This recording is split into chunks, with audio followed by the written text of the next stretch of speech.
Tim here. We love comics, and we're here with the Comic Hall crew, baby. That's it. Number one, the Comic Hall crew coming towards you, and we're gonna keep coming, and we're gonna keep coming until there ain't nothing left. Oh yeah!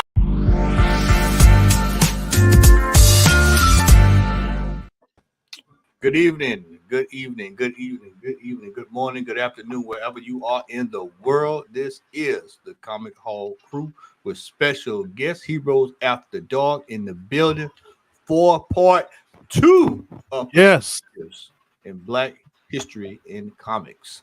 Yes. Rico will be joining us a little later, but for now, panel, what is going on? Al, Puff, what's going on, everybody? Great, man. We know Al been part 2. Al been pulling double duty this week, you know, with the Factor.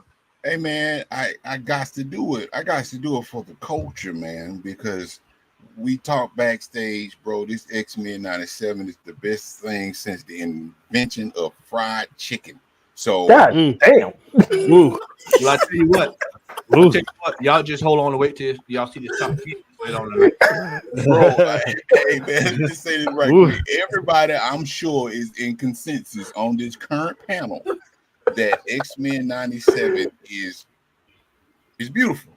That's all I'm gonna say, man. Yeah, so I'm ready to see that top 10 because I know it's gonna be some foolishness on there. Oh man, 100% bangarang. Before we get to that top 10, we gotta get to this Fantastic Five, or you must be out your damn mind. Oh, wrong shit. My bad. Click the wrong button. The wrong button. That ain't the right one. So where is it? Oh, there we go. I see it. There we go. You must be out of your goddamn mind. But my prices are reasonable. What? Oh, there they go. There. X-Men theme. Here we go. There we go. Here we go. Here we go. Hey, man. Look at him. Is that just the box? It's just the box.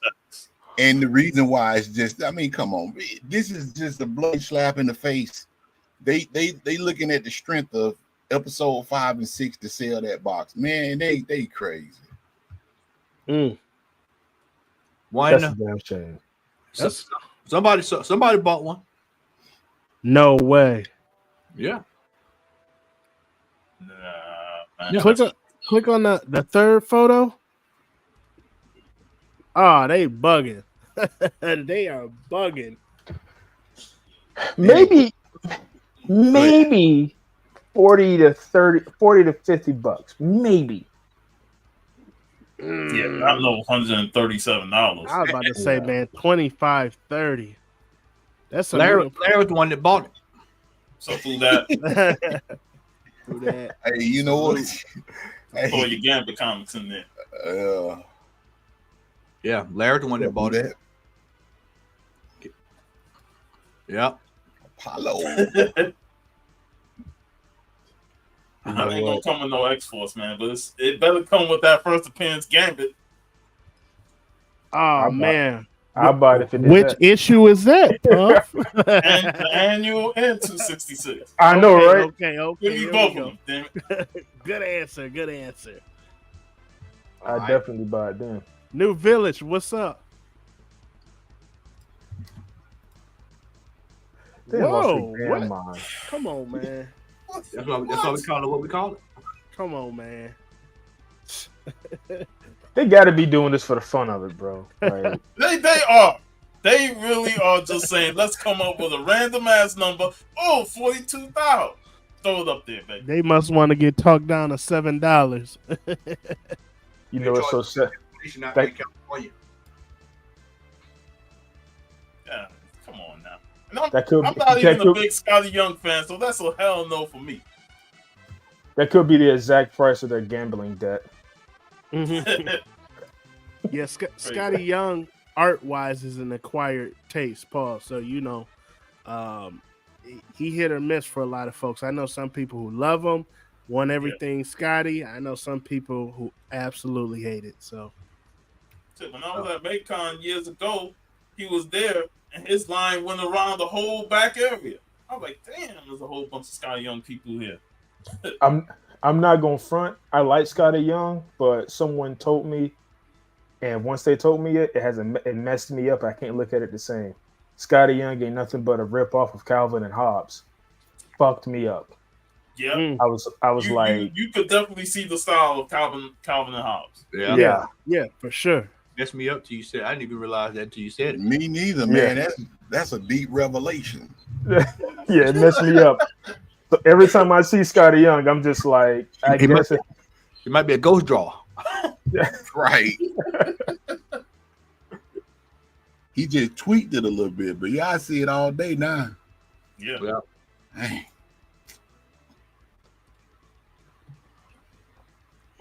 What is Oh that? Lord, Huh? the T-shirt. Come on, man.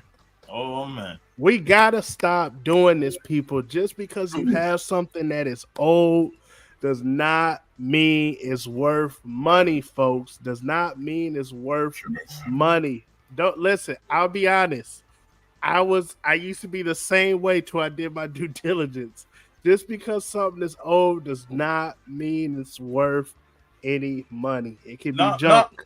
Not only old, but old and worn. Yes. I mean, that bitch look dingy, boy.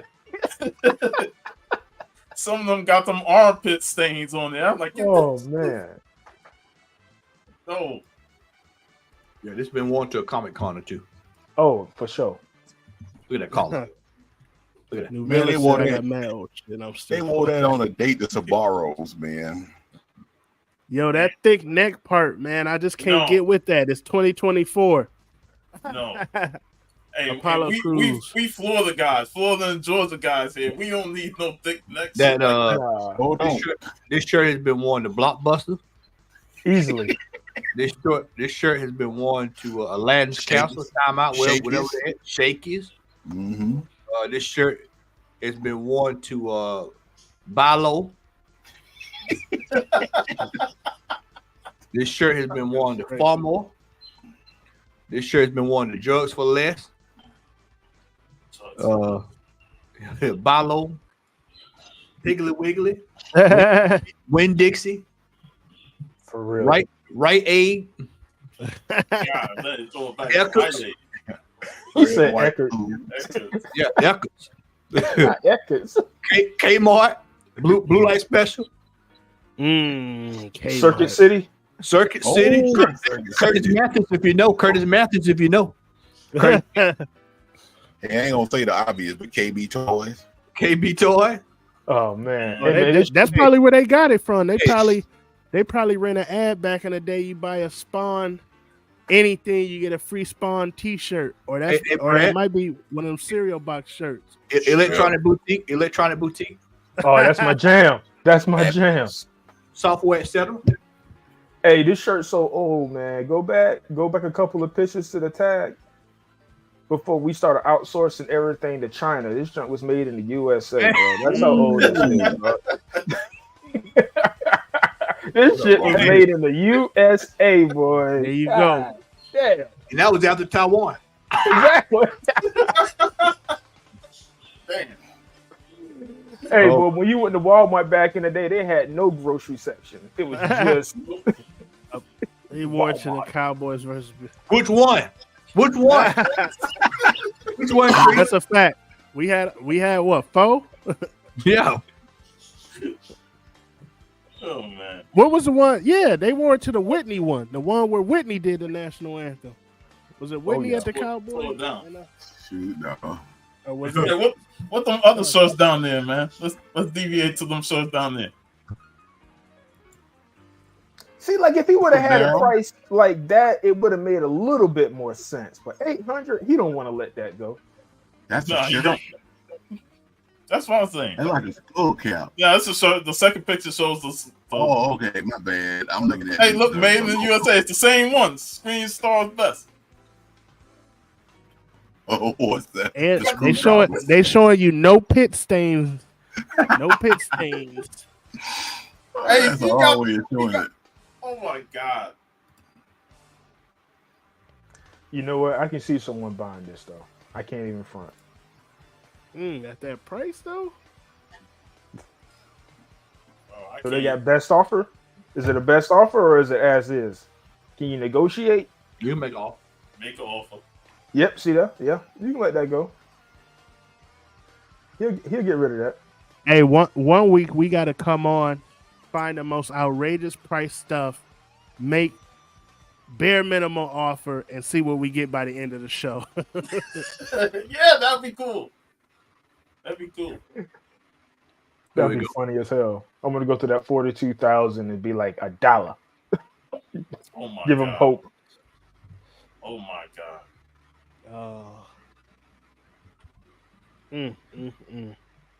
Come on, man. 3,000.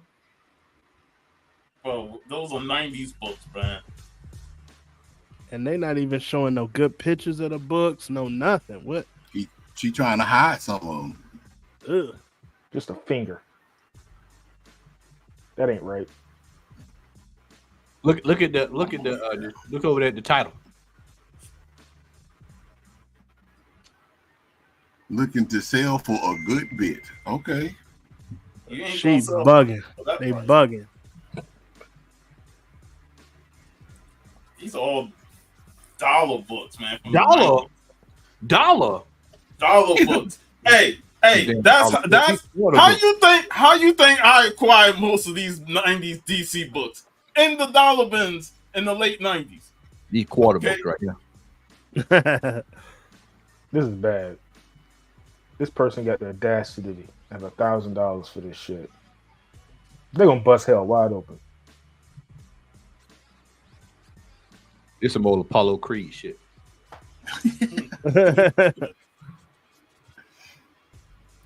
So the hand comes with the books. Nah, they can keep that hand.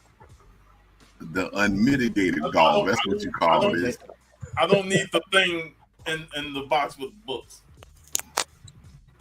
Yeah, they wild for that one. Out of order. Very much so. For those coming in, make sure y'all hit that like button for us. Help a brother out, please, so we can get some traction here on the tube. Hit the like button on all three of these streams. So Yeah. Yes. My channel and Heroes After Dark. Everybody. Yes, sir. We going up tonight. Yep. Rico is on the way. But until then, we're gonna keep it rolling right here. I was right on time with this one. The audacity of it. What? Hold on. What is that? A Punisher collection. Come on, man. They bugging. Hey man. Yo, Play it. let me get it up here. I know what we getting ready to do. Emotional damage. Fast. Hell no, to the no, no, no. Yeah, to the no, hell to the no, to the no, no, no. Priest, all I do is sell coke, man. I don't do no violence. I don't mess with no fire, no guns, no guns. Don't argue with me, man. I'm trying to give you a chance. No, you don't get me my money tonight.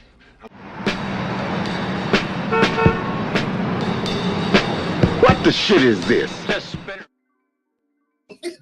I had to drop them all on you for that. Yeah, now for that price, definitely. Hold on. Hey, we got one more. Got one more. Gutter trash. Got a trash, yeah. Man. Shout out to Shelf.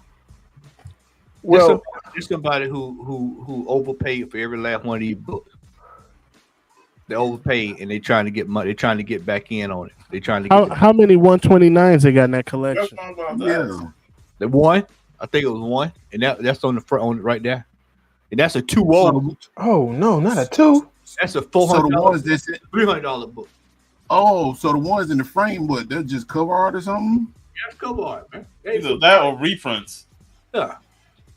Probably got that from over there at Gazooks. Alice.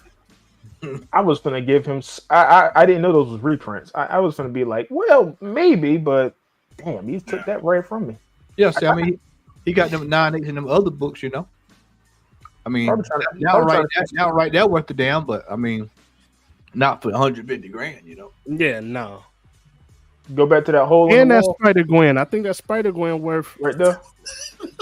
You trying to fix A that little hole? bit. Go back Oh, right there. Get that hole right. That roof. Yeah, the roof. Oh, The roof is on man, fire. No wonder he need 150. Yeah, he need that. The roof's expensive, bro. He The need roof's that. expensive. You should have cropped that out, buddy. Yeah. That's a bad look, buddy. Damn. Yeah. He's just trying to show the desperation. That's all. Help a brother out, pig. Bro, man. If that's that's the attic with the way that shape is. So I know. That's a massive rainstorm on top of all that, man. Put that hole in there. Jesus. That ain't smart. That ain't smart at all. Like I said, the audacity of hope. Man, he said 150,000. He's bugging. Yeah. He for real with this. Yeah, he got the gallery and everything, man. So every single issue. A lot of crap in there too.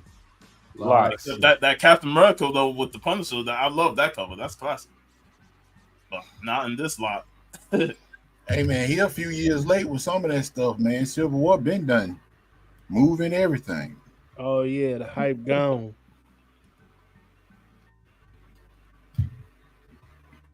Hogwash.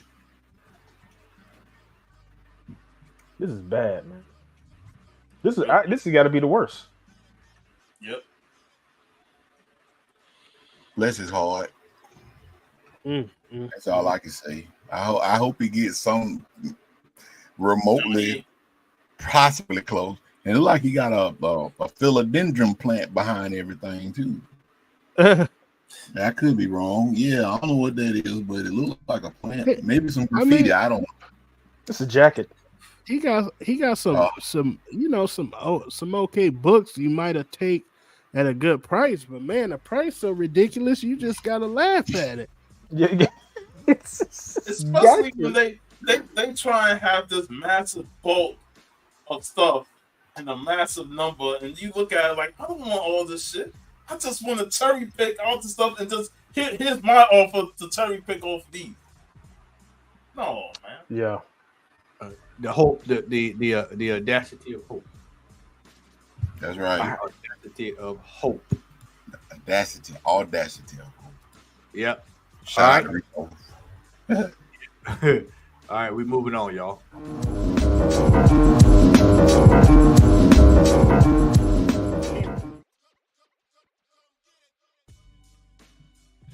All right, here we go. All right, here we go. It's time. It is time. It is time.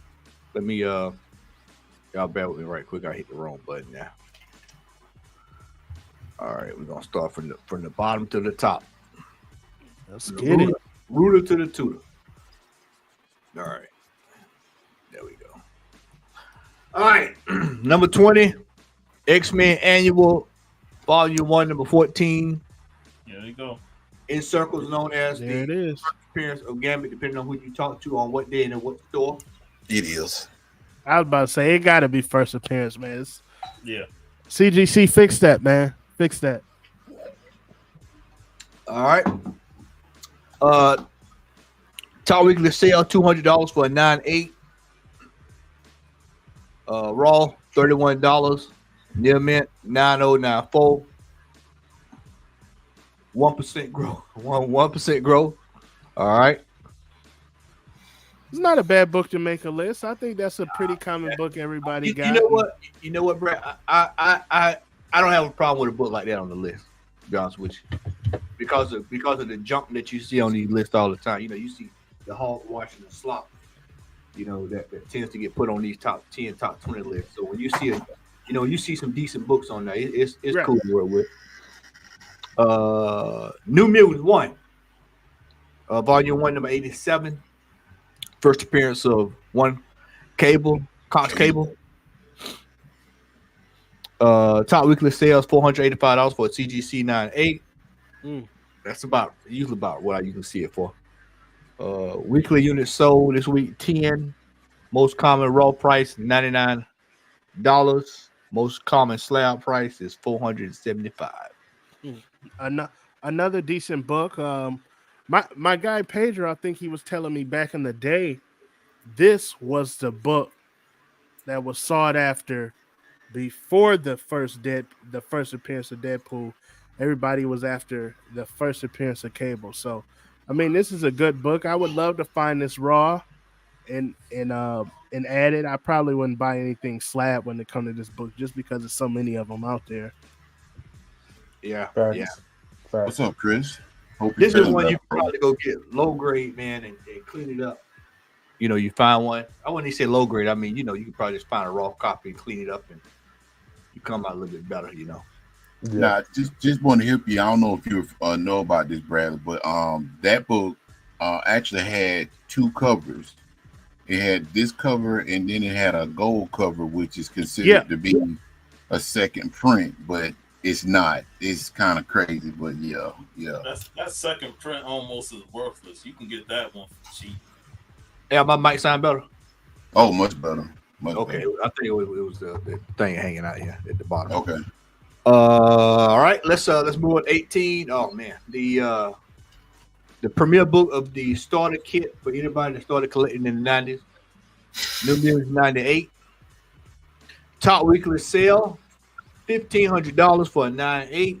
Mm-hmm. Weekly unit sold $16. Raw common, the most common raw price for a 9094, $412. Slabbed most common price is $461. You can find this at the show. I'm telling you now, you can go to these shows. This book is about 400, anywhere from 300 to 400 at the show. Yeah, I was gonna say another not a bad book.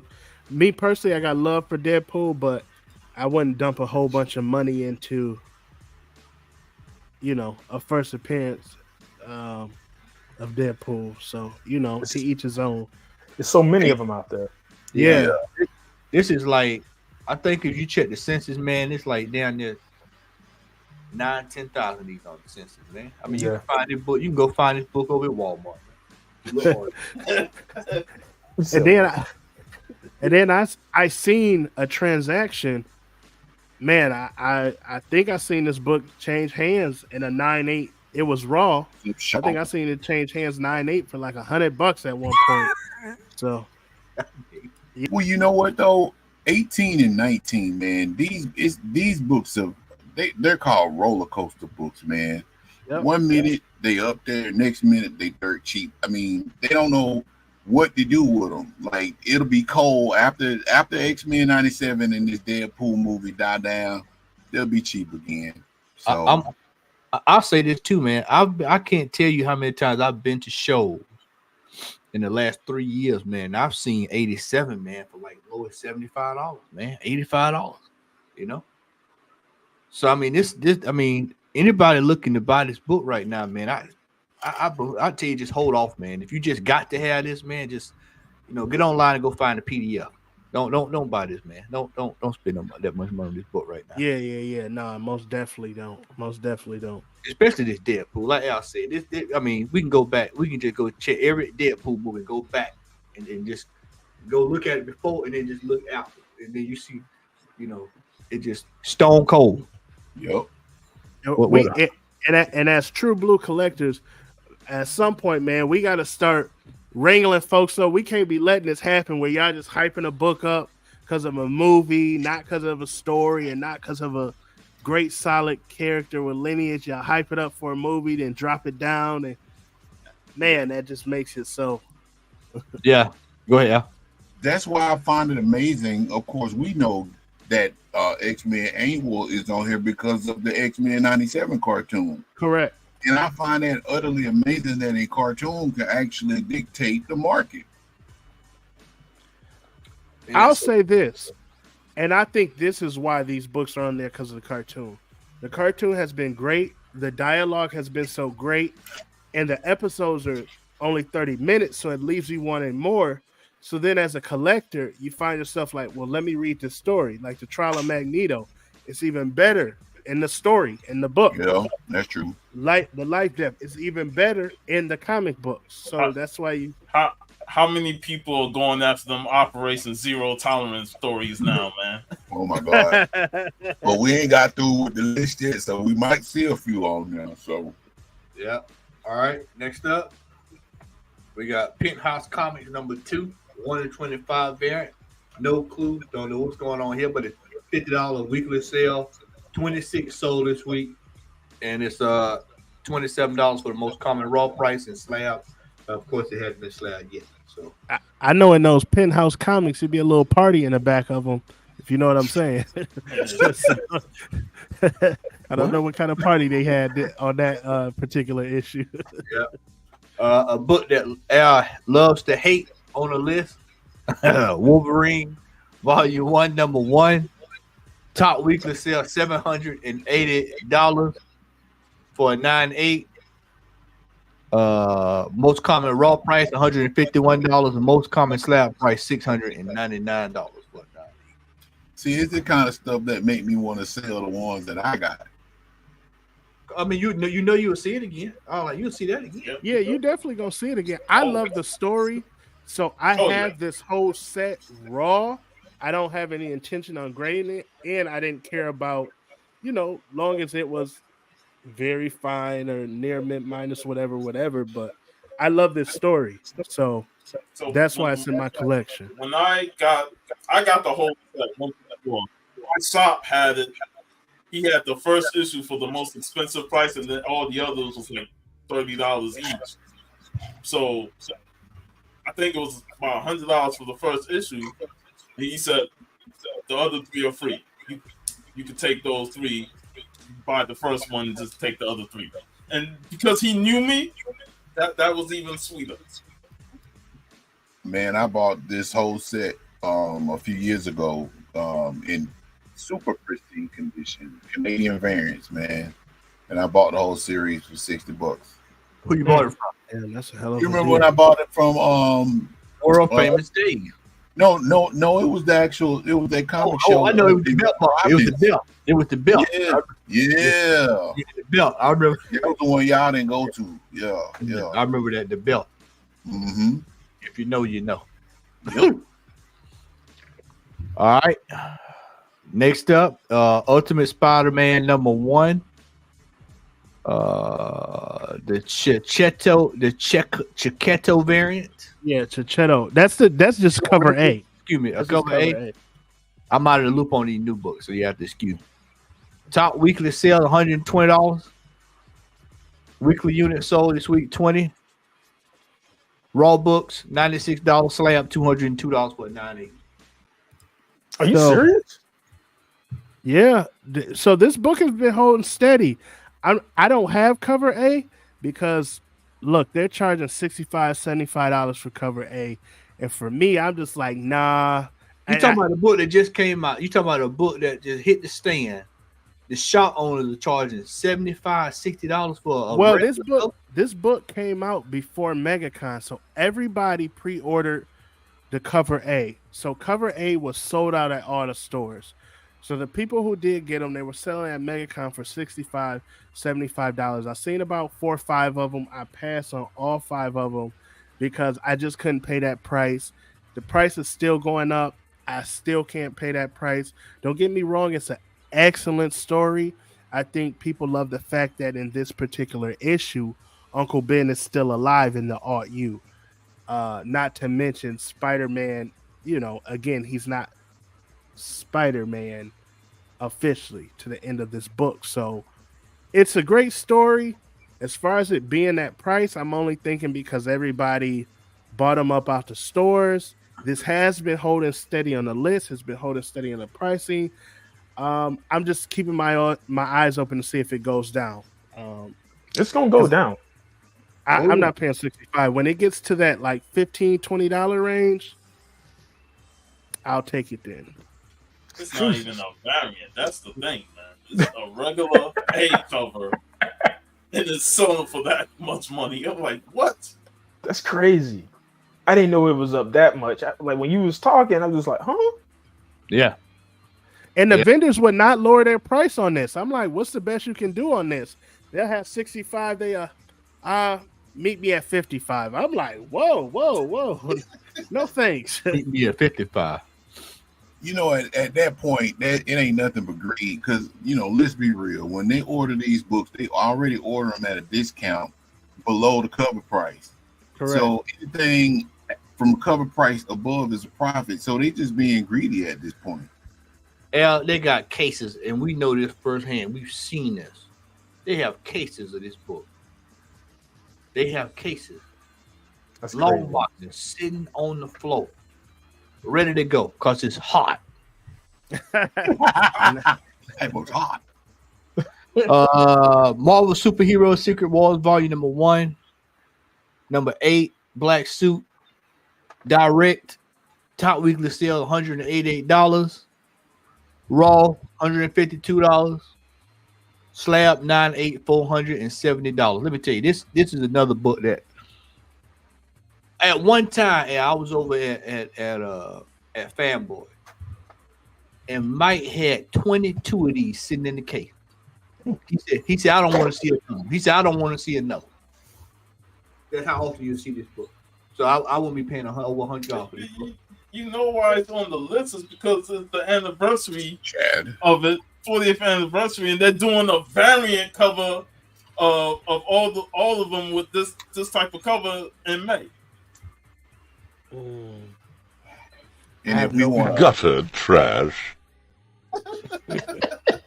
And if we want to cherry pick, technically this is not the first appearance of the black suit, but we ain't going there. So It's going to go up. It's going to go up again, though. It's going to go up because of the Secret Wars movie, and I'm pretty sure the next Spider-Man movie, he's going to get the black suit. Man, it shouldn't even go up considering the fact that we done already had Venom movies. So it's like, what's the point? But that's the market now. It goes up, down, up, down. comic fam. That's all I'm gonna say about it. Yeah. Here we go. X-Men Volume 1, L number 117. 117 top weekly sale, $38 a book that could have been got 2, 3, 4, 1, 5, 6, 7, 8, 9, 10 years ago. $4.50, $6.50, $5.50. I'm talking dollars and cents now. I ain't talking about 100. I'm talking $4, $50, $4, $3, $5, $6, $7, $8, $9, $10. Now we almost a $40 book now, y'all. I see you had your finger up, brother. You want to man, let me tell you something, man. I'm finna testify. I'm so glad that I got back into the hobby when I did. Because some of these books literally were pennies on the dollar when I got back. And that wasn't so long ago. That was back in 2007 when I got back into the hobby. It is ridiculous. I mean, just because Shadow King showed up in another book, this is on the list. That don't even make sense. It's gonna get worse. I feel sorry, man, for people that's really trying to get into the hobby nowadays, because this is kind of stuff that's going to discourage a lot of people. A lot of people. It's sad, man. It is truly sad. But It's going to get worse. Oh yeah, it's going to get worse before it gets better, man. It's going It's to going to get worse. before it gets better. And we predicted this, man. We talked about this. We talked about this almost a year ago when these X-Men, when you starting to see this X-Men stuff now. That was we sure did. When Fox was coming out with these movies, they were giving these books away. I mean, you could go down to the gas station, 7-Elevens. They would just hand them out, man. Get your raw loads, get your X-Men book while you at it. Giving stuff away, man. Just giving stuff away. Now all of a sudden, and this is a testament to actually a good show. We talked about this in the back. It's a testament to a good show, but you just hate to see these obscure. This is an obscure issue. This ain't just like, oh man, this is a massive character. This is a major character. This is a character pops up, goes on by their business, and people are looking to capitalize on this. Brad, you had to say something, brother. Man, let me tell you something, man. I just bought this book probably maybe 3, 4, 5 months ago from Prime Time of all places. They had it in a $3 box. See, I already had a copy, so I got 2 copies of it. Don't make sense, man. Yep, that's called the market. But I see what's above that, and I already know. Another one. We all got this book on the panel. Everybody on this panel probably got this book. Yep. Nobody on this panel paid over $10, maybe $15 for it at the most. On this panel. Sacrilegious. Yeah, at the most $15, you know. At the most. And I'm just doing a rough estimate, you know. I you know, this is another book that you look and you just say, okay, all right, why? You just go, why?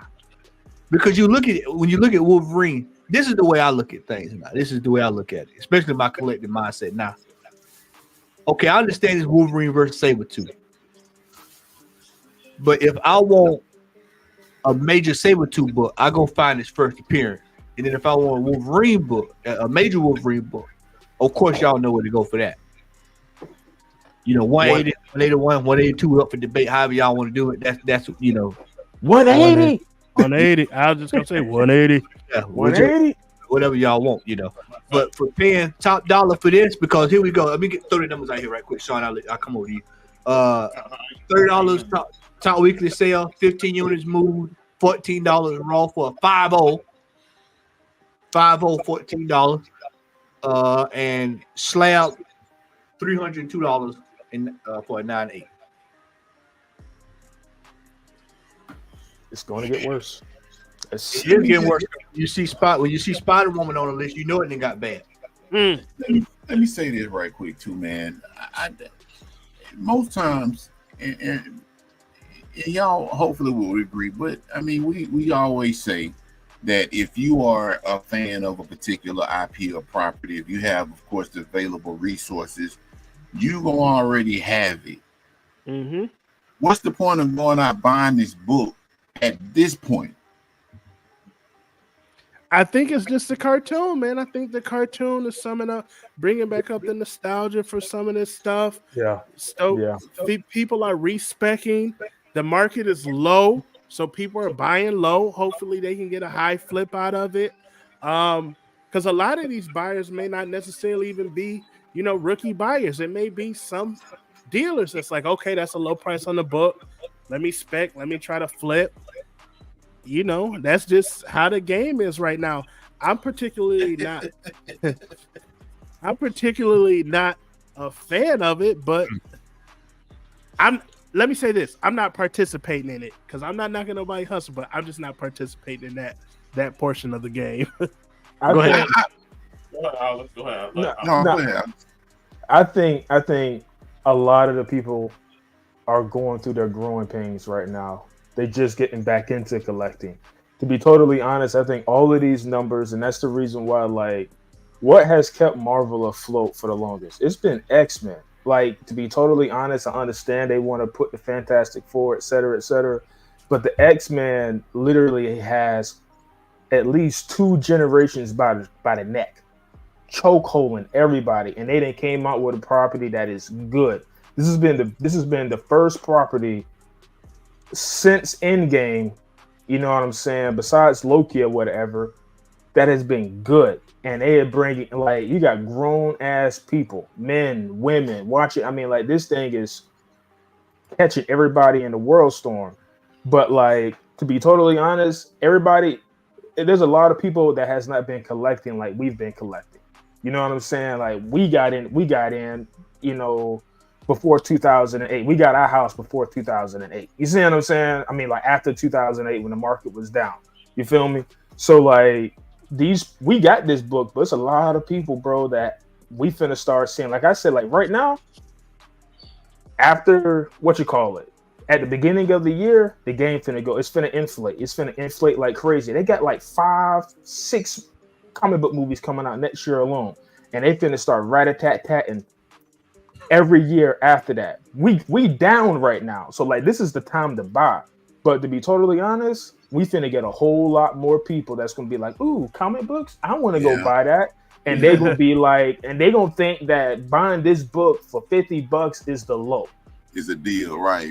They think that this is the deal. They think $50 for this book, and I got that book for $3, $2, $1. You know what I mean? It wasn't nothing. Because, you know what I'm saying, we got it before it blew up. But yo, just the cartoon was good. This cartoon is amazing. What you think they're going? What I hope. What you think the live action gonna be? You got people searching for Bastion's first appearance, man. Oh man, That's why I'm so glad that Matt could attest to this. I got ahead of the curve years ago, years and years ago. So I mean, it's crazy. Rico, what's going on, man? Take your time, Yo. brother. Take your time. Take your time, brother. Take your time. I know you're trying to get everything. Take your time, brother. Well, I'm telling y'all, man. And I'm gonna retirement. let you go ahead and do your thing, man. But I predict if this is not on list, I ain't seen this list. God. You know what? I've seen from the back end. I hadn't seen the top end, so I know. Okay. I haven't seen it If Emma Frost's first appearance is not on this list, it'll be on next week. So, Facts. All right. Oh, of course. We'll move on here. Number 11, Spider-Man 6, Yagawa, 1 in 25 variant, $50, $38, non-slab dollar book. All right, let's go ahead and hit 10. Here's a book, another book that goes into the 90s collectors. If you know, for everybody who started collecting in the 90s, you got at least 2 or 3 copies sitting around. You probably got one on the doorstep, one sitting up on your bed to make sure it don't slide. Spawn number 1, Todd McFarlane. Top weekly sale, 98, 170. 33 units sold this week, $27 raw. And $152 for a 9.8. Hey Matt, you know what just crossed my mind? Remember when we did that 90s episode and Blood Strike the Pit and we just went through all the 90s stuff? Yeah, this is a 90s Hey, book. like, yo, when this book came out, New Kids on the Block was still relevant and shit. Yeah. I'm waiting for Brigade to show up on this list. Nah, don't brain have that coming back. Have Blood Strike coming back with Brigade and all that Rob Liefeld goodness. Man, this Spawn is everywhere. You shouldn't be paying nowhere near triple digits for man. You get this book any and everywhere. Matter of fact, you can buy 3 books on the Joker and get you one of these for free. If you buy 3, get a Spawn for free. If you want this book, if you're trying to collect this book, then you need to be getting the black and white copy. The black and white or either the Malibu. At least newsstand. But the newsstand is minimum. You know? Yeah. And you can find that at $100 too if you look hard enough. So. Number 9, X-Men Deadly Genesis. Volume Are you 1, serious? number 1. Vulcan. Hey, top weekly sale, $160 for a CBCS. CBCS 9.8. So we're only going to imagine with a CGC here. 17. Hold on, let me see. I'm looking down here. See what it said. That's $160 for a 9.8 for a CGC. $12 raw. Shouldn't even be $12. And most common slab price is $134. Man, this was in the dollar bin about 2 years ago, man. Like this. Sweet. Brad, and I got what you said, bro. I received what you said, but the logical side of my brain does not want to accept that, man. But golly, bro. I mean, Vulcan was like in one panel. One little part. I think it's just the hype of the cartoon, man. People just want They want more than 30 minutes of the cartoon. So they're going back and they're reading the source material. And it's not bad material. It's just you overpaying for it. They saw that one spot with Vulcan and they like, oh, let me get this Deadly Genesis one now. Let me get it now. And he didn't do nothing. He was just standing there. He ain't do nothing, but we know there's people already talking, oh, this could be War of Kings. This could be Emperor Vulcan in the CR, especially with the CR there. So, well, why they didn't get Leech his shine or Glob Herman? That's what I'm saying, man. They discriminating against the mutant that they want to promote. I don't like that. I don't like that one. They said the Morlocks are the lowest of the low. Ain't nobody wants a leech. Hey, can y'all hear me? Yeah, yes. Yes, sir. What's the word, Rico? You hear us? Yeah, sorry about that. When I first came in, I didn't hear anybody. I'm not echoing, am I? Nah, you're not. Good. Nope. Okay, good. All right, sorry about that, y'all. Appreciate it. Okay. Yeah, we in the X-Men madness here. It's gonna be all X-Men throughout. Yeah. Whoa, so that's because of Deathbird. Yep. Hey, that time she visited the Milky What a Milky bad- Way ghetto. Milky Way Ghetto. The Milky Way ghetto. Yeah, this is another book, man. You buy Man, you muted. 5 books, you can get this whole run for free. I'm They just give it. talking, my bad. I'm just babbling. $21 weekly sales, 24 units sold this week, $17 common price. Slab price $300. Whoa, 98. Unacceptable. 300. Highly Oh. unacceptable. Oh man. Next up, No. thank God I got this book, man. I thank God I got this book years ago. $5. I didn't even pay $5 for it. I paid $3. I got it from Comics Plus. I got it for $2 more, but it's $5. Man, I got this 5 for 15. I bought 5. I got 5 of these direct edition in my short box for $15. All right. Weekly sales $29. Weekly unit sold 21.17 raw. And slab, the most common price is $70 for 9.6. First to pay some more, baby. Yep. I'm gonna pull that music down just a tad, it's a little loud. Pull it down just a tad. 6. Wonder Woman number 8. We've got the Joshua Swaby. Swaby.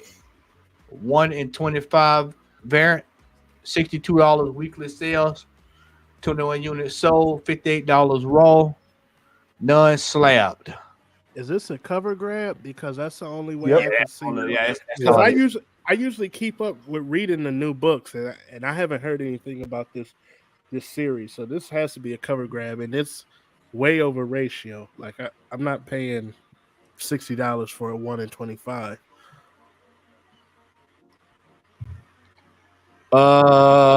Last Ronin. Nah, I mean, come on. Look, man, you talk to Resident Ninja Turtle, man. Come on, man. Cover A. Cover A, top weekly sale, 9.8, $350. And it's gonna go up. Man, I got a box of Last Ronins I'm trying to give away. Just not interested. 350, please inbox Matt at Comic Hall Crew. It's Say, gonna hey, I go need up. 350 in my life, and I'll make sure you get it, my friend. I'll make sure you get it. I'll get it out that box right over there. Yeah, I don't have no cover A's, but I got every other cover 1 through 5. Hit me up, the Black Supernova. I got Ronins I'm trying to give away. Yeah. All right, raw, $150 raw. Raw. Let me throw mine up on eBay. Yeah. Slabbed, $275. Is the most common price that you see in the street. All right, this next book is scandalous. They wrong for that. They wrong for that. Scandalous. I knew this is scandalous. They That's wrong for that. CBCS too. Jesus Christ. Scandalous. Absolute disgracia. E disgracia. Jogo de lixo. I had to drop that Portuguese on y'all. Hey. This is New X-Men, Volume 1, Issue 114.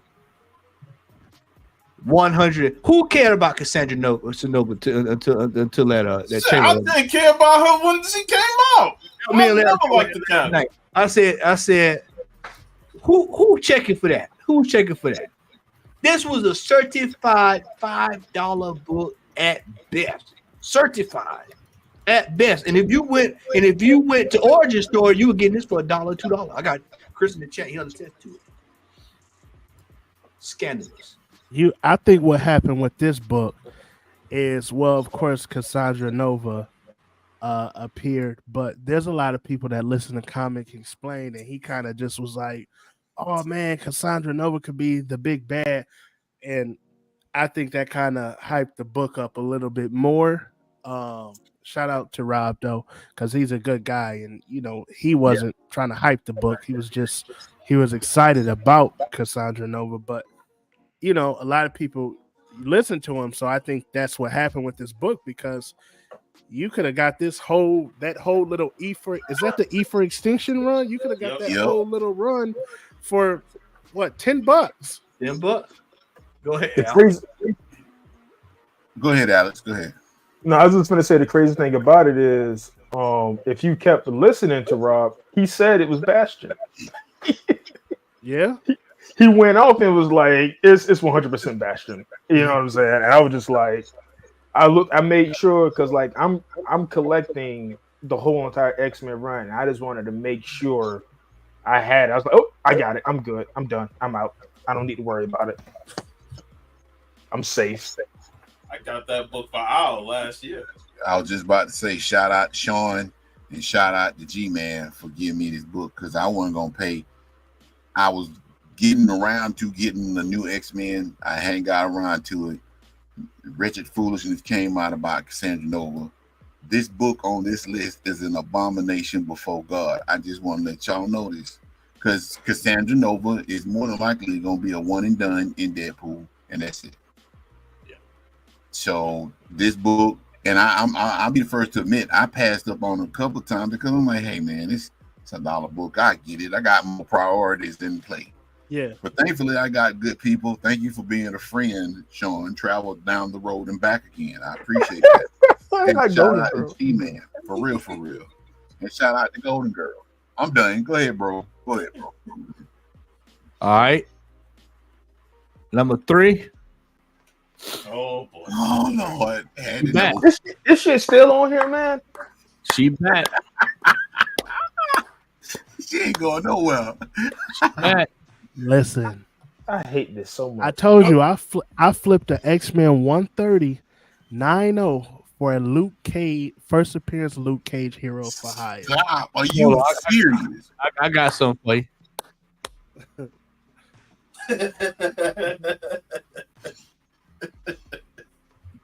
You came out on top, Brad. For real, for real. Listen, Come on, man. listen, I applaud this book, man. If I was ever, it made my dreams come, because that was a book. I'm like, oh man, I'm gonna get this. Where I'm gonna get? Then I just bumped into a dealer. He said, let's make the trade happen. So I said, I'll take it. So I got a first appearance Luke Cage 6.5. Hey, bro. So more power to you. Hey man, I might just take mine the Heroes card, man. See if I get a John size out of it or something, man. Oh man.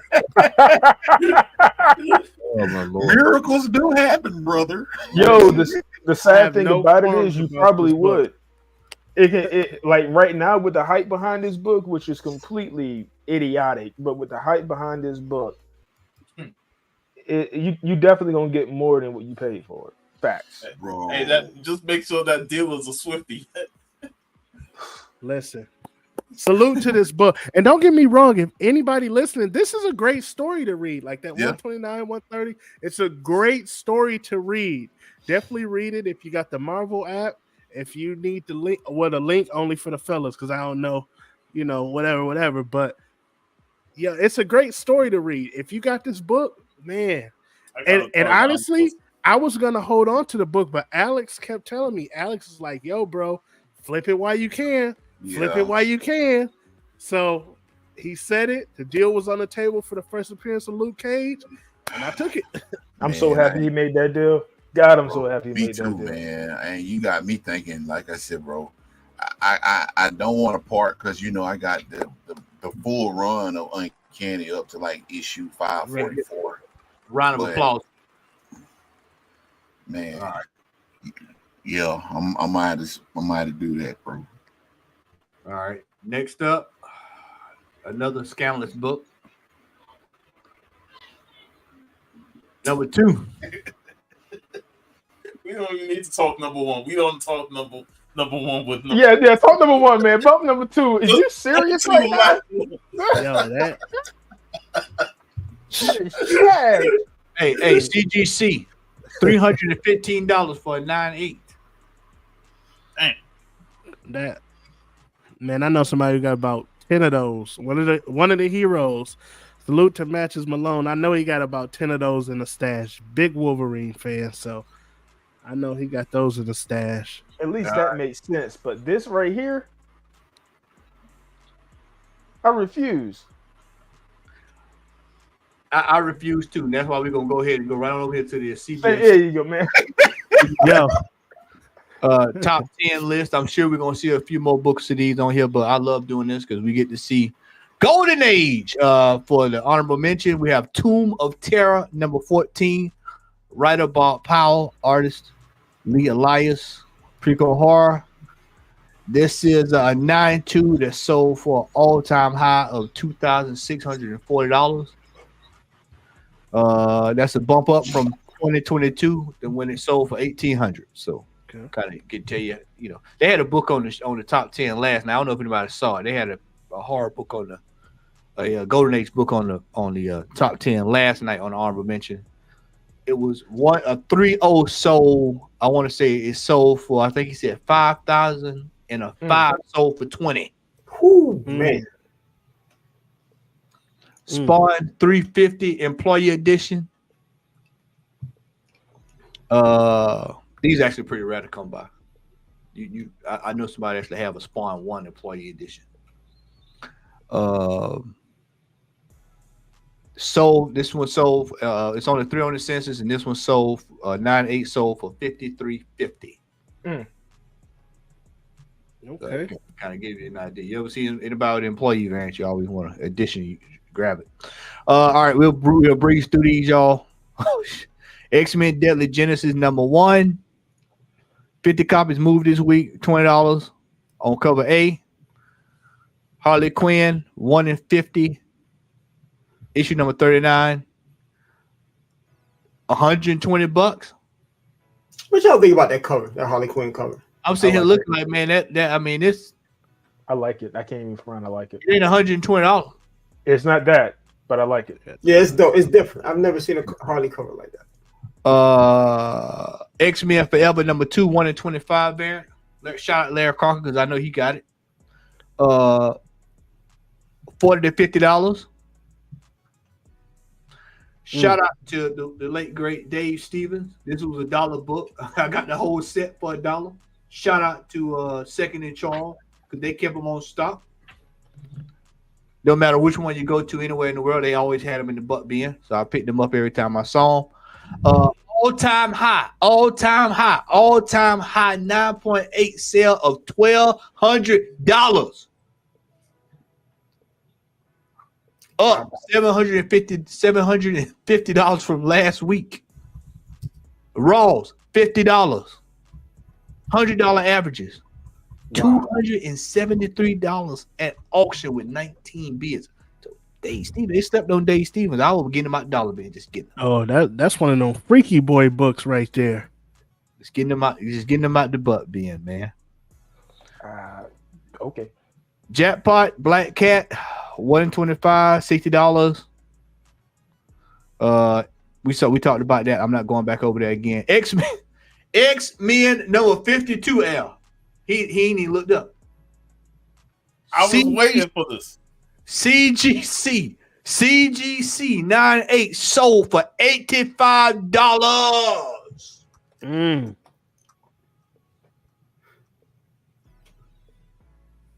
My bad. I'm gonna tell y'all why they sold, right? Because this was the story arc. I've read this. This was a story arc where Bishop was actually in space, and at one point he was actually lovers with Deathbird. Yep. That's where she got the terminology from. From Milky Way Ghetto. Yeah, he might have told her that. He might have told her that. Yeah, that is insane, man. I'm tripping. Andy Cuba art. All right, Uncanny X-Men 333. Go play that number. The old folks say I might have to play that. $70 raw, selling for $20. For those who are interested, that's crazy. That is crazy. Some of these $20, $30 books, some of these books. Something's Killing the Children. Thank you, variant number 36. Thank you, variant. Stanley Lau cover. 40 sales, averaging $30 to $40 this week, high of $75. And number 1 on their list this week is 114 New X-Men 20 CGC sales this week for a 9.8, selling averaging $150 to $175. Absolutely scandaloso. Why would somebody want this book? Entre en la basura. Get in the bin. Oh, that boy getting good, man. I hear you. Hey, man, I mean, to each his own, man. But yeah, I mean, I'll be glad when all this stuff is over with and these books drop down the rock bottom, if they do. But It ain't. I give it 5 years. Ooh. This is the beginning, y'all. This is just the beginning. This is just the beginning. We ain't even started hitting the heavy hitter X-Men books yet. We ain't even got to wait till the Brood. Wait till the Brood show up in 98 or something. Wait till you start getting, the Phalanx Saga and all that stuff. Wait till Cue the Glenn Jones. It's interesting, but it's interesting though that you just brought something to my attention, man. In the last few episodes, we've seen a host of X-Men. I guess it just didn't. It depends on how important people think these X-Men are, because you had Banshee in an episode, had Strong Guy in an episode, but like I said, Banshee I guess it died, just depends on the importance. Say what now? Banshee died, right? Yeah, he kicked the goat skin in episode 5. Bro, that was such an unceremonious death, man. Like, he showed up just at the table, and then next you know he's gone. Yeah, but I mean, he got a first appearance too. I mean, he's special in his own right. I'm just saying. Okay.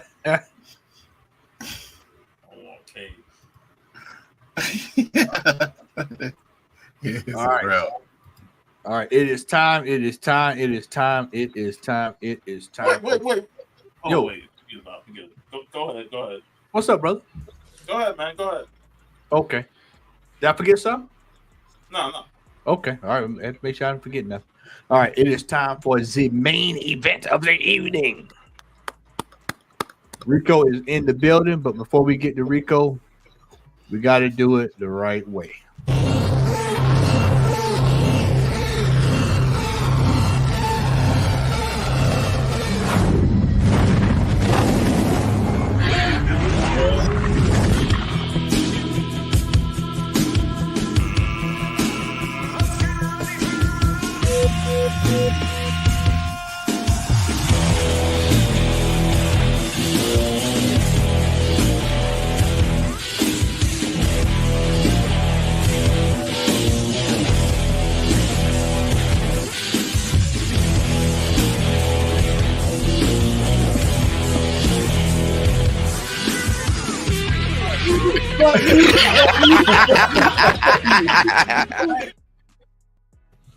All right.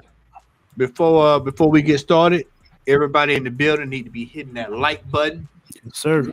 Need to be Dusty Rosen that like button for me. And we'll get ready to get down to business. Rico! What's up? Rico. What's up, fam? How y'all doing? Man, I'm hyped to be on this one. Hey, man. Yeah, how y'all doing, man? I'm hyped to be on this one because y'all was on the last one. Yeah, this is one of our favorite times of the year. We didn't get a chance to finish it up in February, but we're gonna make sure we round it out, man. But this is always one of my favorite shows to do. Man, there's still more, man. We got more after this, man. Yeah. Oh, y'all. So before we get started before we go down get started, we'll drop the hammer on y'all. So me and Rico, starting sometime next month, either early June, we're going to be doing the auction watch. Yeah, can't wait. And it's just not going to be comics and cards. It's going to be a little bit of everything. Everything. Yeah. So we're going to be going back. We'll be watching heritage auctions. So to be, we'll be watching the big boy stuff and just analyzing, because a lot of people don't know it's just a lot more out there than just what you normally see. Our goal is to find all the culture exclusives for the community. Everywhere, Heritage, Sotheby's, Christie, we going through them all. You'd be surprised what's out there. You'd be really surprised what's out there. That wasn't out there. I hit the wrong button. That was the wrong thing now. But yeah, we'll be doing that soon. So make sure y'all stay tuned for that. Man, that's gonna be a good look. That's gonna be a good look. I can't tell you how excited we are, Man, Bray. I can't tell you, man. Me and Rico, we talk probably 2 or 3 times a week, and just the stuff that we see that we call each other on, you'd be surprised. That's all I'm gonna say. You'd be surprised what's out there that we don't even know about, that we just let it slip through our fingers, fam. It's crazy. We've been talking about this for about a year. Yeah, but the last 2 weeks it really done picked up. For real. Last 2 weeks, it's been crazy. So we're excited, man. This is gonna be dope. Yep. So, all right, brother, I'm gonna turn it over to you, my friend. It is all yours, brother. So, what do you want to do? Me to drop it in the present? Yeah, just do like we did last time. Okay. In our present. All right, let me drop it in there real quick. And while y'all doing that, I just want to show this banner right quick, just to throw some hints out there, so y'all could be looking out for it, brother.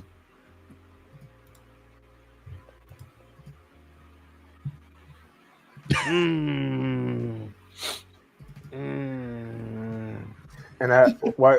why you doing that? I'm so happy and so excited to be on this.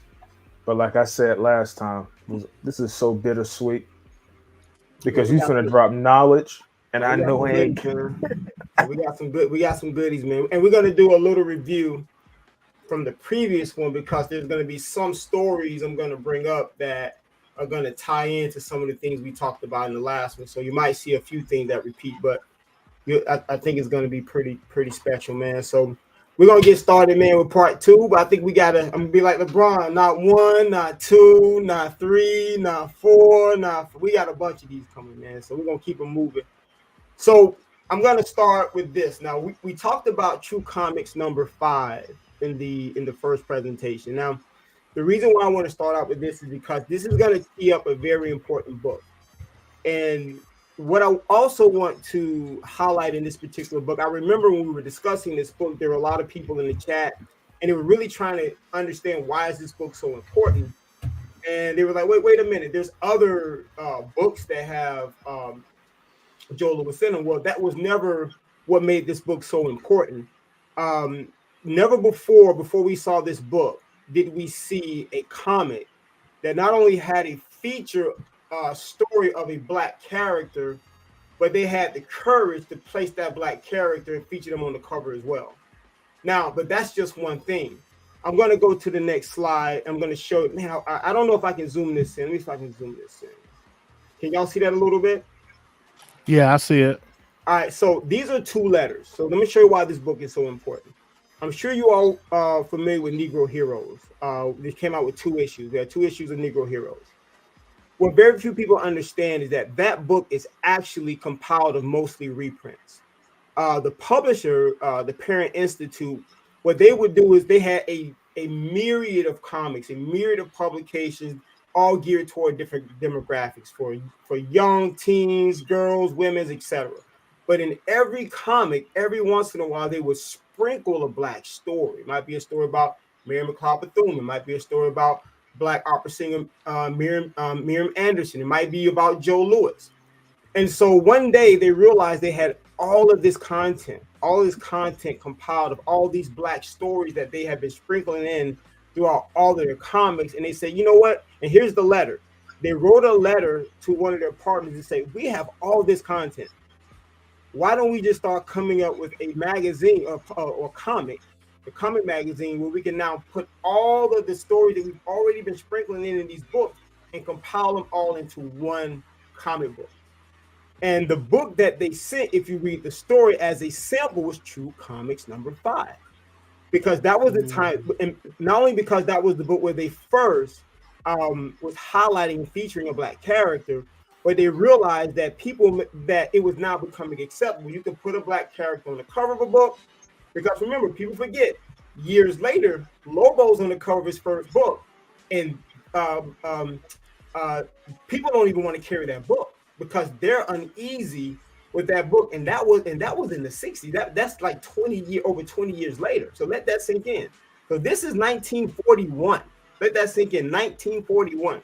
So 1943. I'm sorry. This is 1943.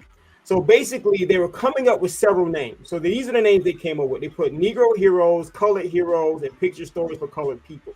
So if you notice, the very first one at the top is Negro heroes. They were just coming up with ideas. This is the book, True Comics number 5. Well, I always tell you, this is what started everything. And not only that, Joe Louis is considered probably the king of black comics, because if you look at all the early comics, Joe Louis, Champion of Champions, look at all these comics that came earlier, they were featuring Joe Louis because Joe Louis was like a hero. People forget sometimes. During that era, black athletes were our heroes. We didn't really have the Superman. We didn't have the Spider-Man. So it was the Muhammad Ali's. It was the Joe Lewis's. It was the Willie Mays. It was the Jackie Robinsons. These were our heroes, and these athletes were featured in comics. So this comic right here set everything in motion. Also, when you look at the second letter, actually that's not a letter. That is the inside of every Negro hero. It's only 2 issues book, and if you see at the bottom, they're always thanking, the Urban League is thanking Parent Institute for allowing them to reprint their those stories in the Negro Heroes book. So if anybody that has a copy of Negro Heroes, just open up, look on the inside, you're going to see that information in there. So this is why I always tell people why this book is so important. Also, a lot of people actually thought that the Urban League was front and center. They were the ones that published the comic. It was the Parent Institute, but they partnered with the Urban League because they understood that they needed a black organization to help get these books in the hands of black readers. So that's why a lot of people actually thought it was the Urban League and not necessarily the Parent Institute. Now, this book sets up the next book. If I have any questions, please feel free to interject at any time. Oh, sure.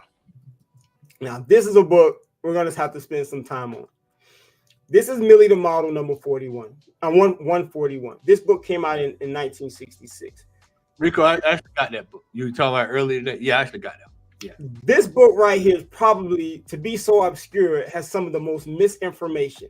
If you Google this book, it's going to have 4 or 5 books telling you what's the first appearance of Jill Gerard. So I'm going to warn everybody now. So anybody wants to start commenting, I'm going to tell you right now, I already know. I've spent thousands of hours working on this, just researching all of these books. So this book, Millie the Model 141, is the first time that Jill Gerard showed up in this book. And she was actually inspired by, some of the black earlier jazz female singers and figures during that era. And so she was a model. And what's most important about this character, this was the first time in Marvel history that we saw a black woman in a recurring role in comics. Before Misty Knight, before Storm, it was Jill Gerard. Now, in this issue right here, you're going to notice at the bottom, it clearly states how at the bottom right, I did a large clipping. It says, watch for Jill in future issues. We think you're going to love her. So this is her introduction. Even in the comic, when you read it, they're introducing her for the first time. She walks into this room and everybody's staring at her. They say she's so beautiful. And she starts greeting everybody and meeting everyone. Now, the second book, which is Modeling with Millie 48, it also came out in 1946. Now, Millie the Model was a book that started in 1945 and it ended in 1960. It ended in 1973. While Modeling with Millie started out in 1963 and ended in 1967. Now, a lot of people actually believe that the last issue was in 66, but issue number 4 was actually 1967. So this is what I want to show receipts. I always like to show receipts. So now this is an important book as well. Now, if you notice, you see somebody in the top bottom right hand corner of this cover. That's Jill Gerard. This is the first time, watch this, since Sergeant Fury and the Howling Commandos. And remind you, this is not going to be an issue number 1 of Sergeant Fury and the Howling Commandos. Remember, that book came out, I believe, in 1963. Remember, when Gabe Jones first came out in 63, he was white. He was white on the cover, and he was white on the inside of the book. Now, there was also one little panel on issue number 1 where they tried to kind of grade him a little bit, but that was only one panel. But outside of that, on the entirety of that book, he was always depicted as a white character.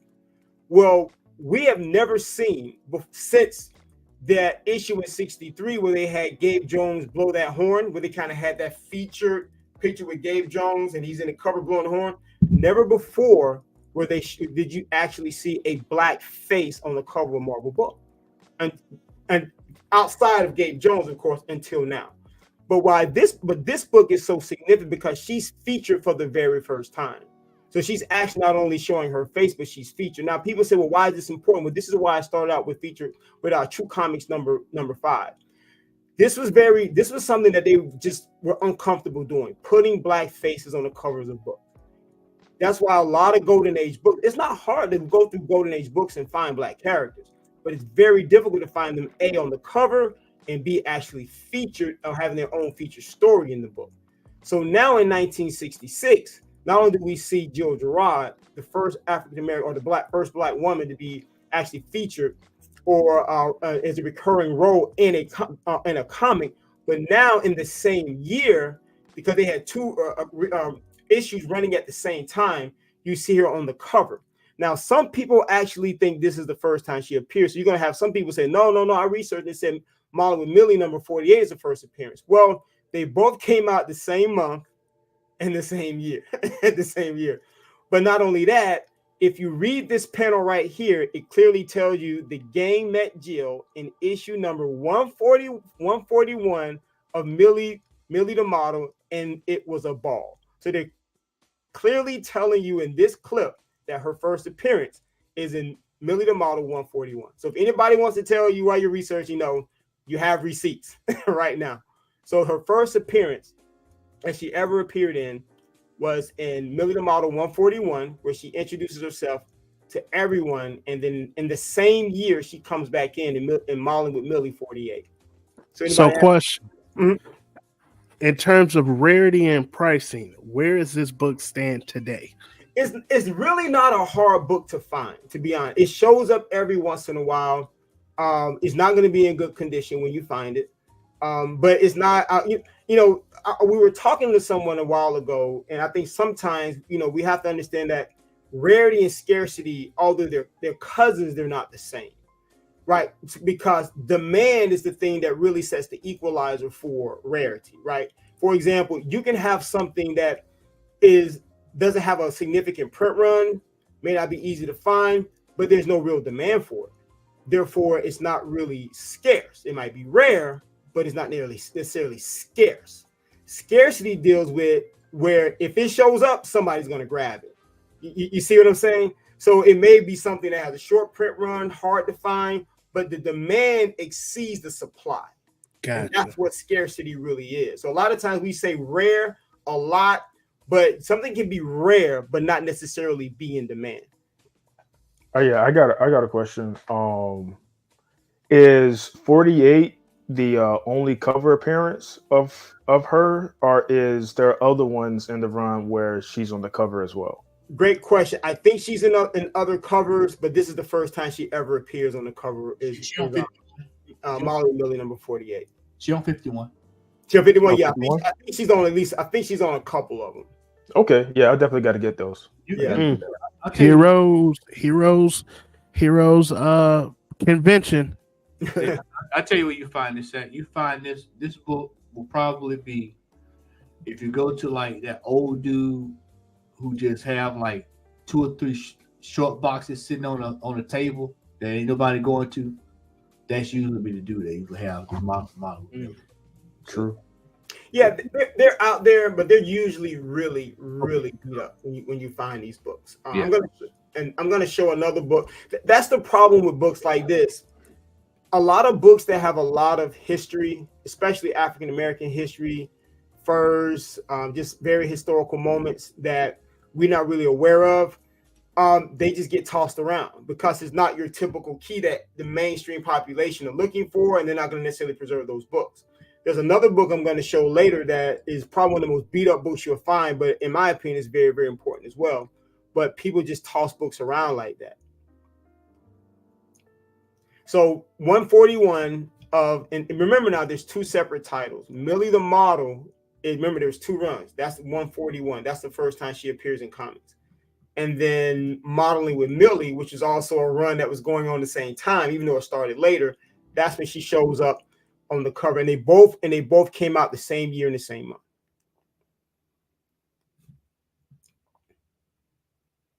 All right, let's go to the next one. Now, we talked about Crown Comic. I'm trying to do things in chronological order. So now we're going to go to 1945.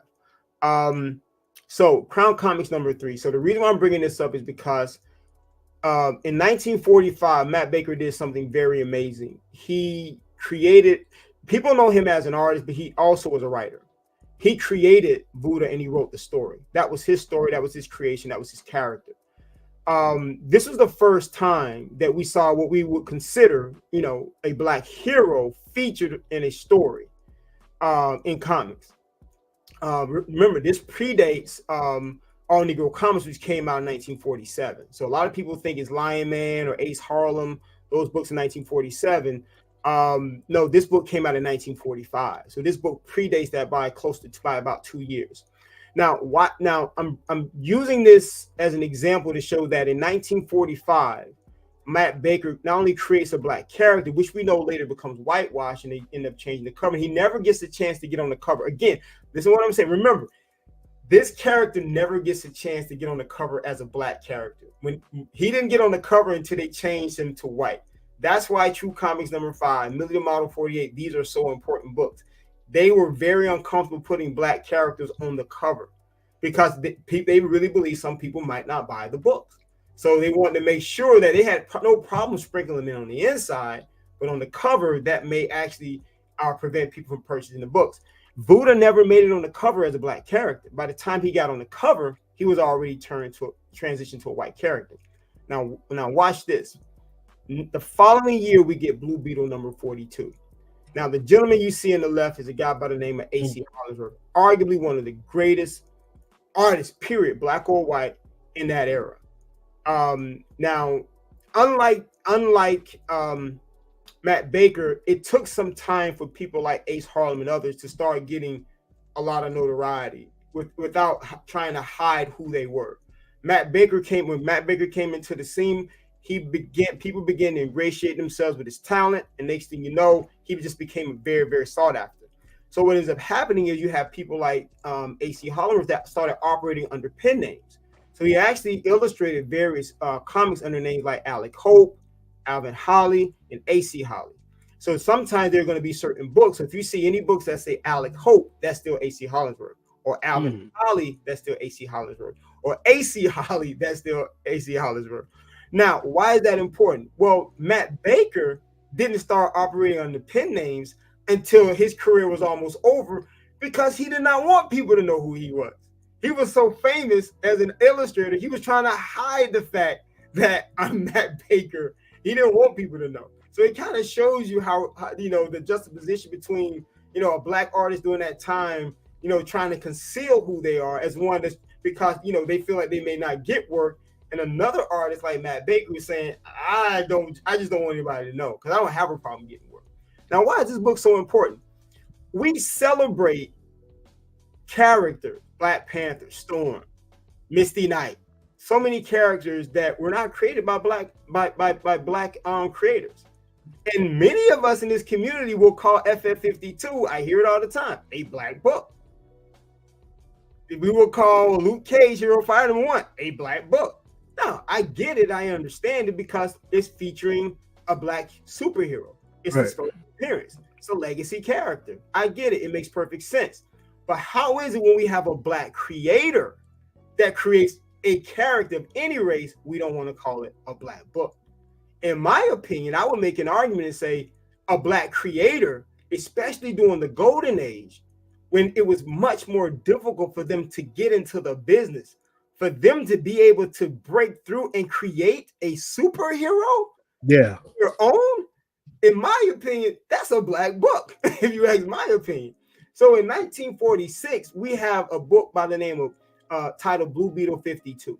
Now, this is a tough book to find. I'm gonna just tell you right now. I think there are only 7 graded on the CGC census and 1 on CBCS. The 4th highest grade is a 5.0, just to show you, how hard this book is to find, and in the condition you're probably going to find it. This is the first appearance of Bronze Man, that was a character created by A.C. Hollingsworth. Now when he first created the character was actually going to have a helmet, and he wanted the character to be black. Now look at what we're doing right now. Remember, in the beginning, we're talking about how difficult it is to have black people on the cover. Now you have a black creator creating a character that is intended to be black, but he understands that he probably has to put a helmet and conceal his image. So he actually wanted this character to be a black superhero, but he had a mask on him, which was actually bronze, which he came up with the name Bronze Man. But before it was published, they ended up changing it, taking the mask off and making him a white character. Exactly. So you see the same thing on the inside of what AC Holograph is doing, where we had to go through earlier in the previous books what was going on the actual covers.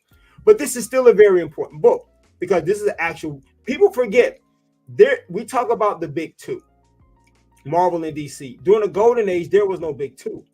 Everybody had skin in the game. Fawcett had skin in the game. Marvel had skin in the game. DC, St. John's, Dell. But the thing was, people were focusing on different genres. You knew that EC in some books would give you horror. You knew that St. John's would give you romance, right? You knew that Fawcett and Golden Key would give you some of the TV shows and different things like that and translate those into actual comic books. But no one had a monopoly on comics. So there were no big two at that time. Everybody was making money. So the fact that we have a book like this, where you have an African-American creating a superhero, even though they're changing the color, they still allowed this guy to create a superhero in comics. This is a big deal. And by the way, the cover was designed by a black artist by the name of E.C. Stoner.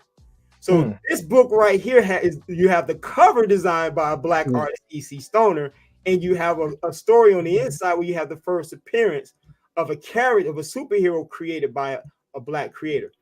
This marks, probably from my research, only the second time since Crown Comics #3 right here, where you have a black creator actually creating a superhero of any complexion.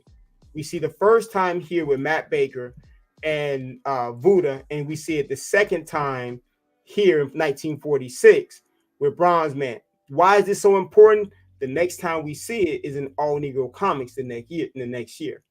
So this is the first time before any black-owned publication you actually get black artists able to create characters in mainstream publication, which I think is a really, really big deal.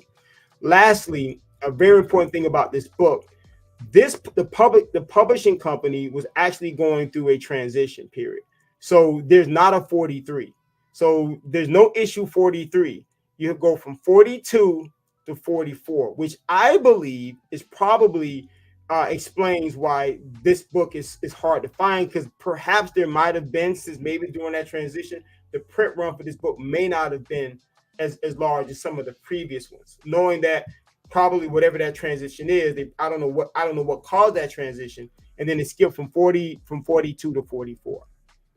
Quick question. So yeah, once again, pretty much every book you're gonna say I gotta get, but if I don't have it already. But did a black artist do the interior? I know you said one wrote it. Yeah. So one did the cover. Did he do the interior art as well? Great question. So E.C. Stoner did the cover. Black art. He designed the cover. Matter of fact, he did other covers also for Blue Beetle. E.C. Stoner was a very accomplished black artist doing. Matter of fact, in part 3, I'm gonna actually, I have a slide ready. We're gonna talk about probably like some books. Matter of fact, a great book to learn about a lot of these characters artists is probably An Invisible Man, which was written by Quinn Quattro. So this book actually talks about a lot of important black illustrators and creators, artists and creators. Let me say artists and creators. AC Hollandreth is in here, Matt Baker's in here, EC Stoner's in here, among many, many, many more. So this is a great book to get to learn a lot about some of the great black artists and illustrators during the Golden Age. It's called The Invisible Man by Quinn Quattro. So, but that's a great question. EC Stoner did the cover. Now, the golden era was different than comics today.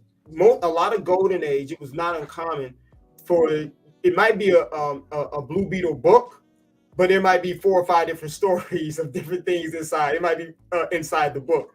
Just like Crown Comics #3, there might be different stories. Say like these, there's a lot of DC books like that. One of the books we talked about, in some of the early DC books, there might be, you might have a cover of Superman and Batman, but there might be additional stories on the inside. I'm going to show you one later as we go in. I'm going to show you one for an example. So there are a number of stories in this book. So A.C. Hollingsworth did the story for Bronze Man. He wrote the story and he also illustrated and created the characters. He did all the work, the creation of the character as well as the story itself. So this book is a whammy. You get a cover in the Golden Age in 1946 designed by a Black artist. You get one of the earliest ever superheroes created and designed and illustrated by a Black creator, and a story that was also written by the same creator that created the character. So this book is a double, triple whammy. That's what's up. That's what's up. All right, let's go to the next one. All right, so I'm excited about the next one. So in the last presentation, we talked about books that I identify as classics. Also, A.C. Hollingsworth that we talked about, he actually illustrated a story in one of the Negro romance issues. I believe it was Negro Romance #2. So I just want to bring, I think it's #2, but he was also one of the artists that worked on Negro Romance. So that's something good to that about A.C. Hollingsworth as well. Now, the book I want to talk about next is Dig, because that was a book that a lot of people were reaching out to me saying, I never seen that comic before. And they were shocked that a comic in 1955, a Golden Age comic in 1950, and they've never heard of it. So I wanted to take this time to really kind of showcase some of the pages and talk a little bit about this book. So this is a comic. Now, remember, you got to understand, comics, we didn't like today, we have this standard format in comics. Right. You didn't have that in the Golden Age. You didn't even have that in the Bronze Age. Remember, Ebon comes in different sizes, even the tabloid size. Think about comics in during the Platinum Age with Buster Brown and Paulo Mosi. Those were, and even Red Mask. Those books were vertical. So comics came in multiple different variations and sizes, and they were sometimes called magazine. For example, people say, "Well, that's not a comic; that's a magazine." Well, remember, right here. Hold on, here we go. Oh, I'm going too far back.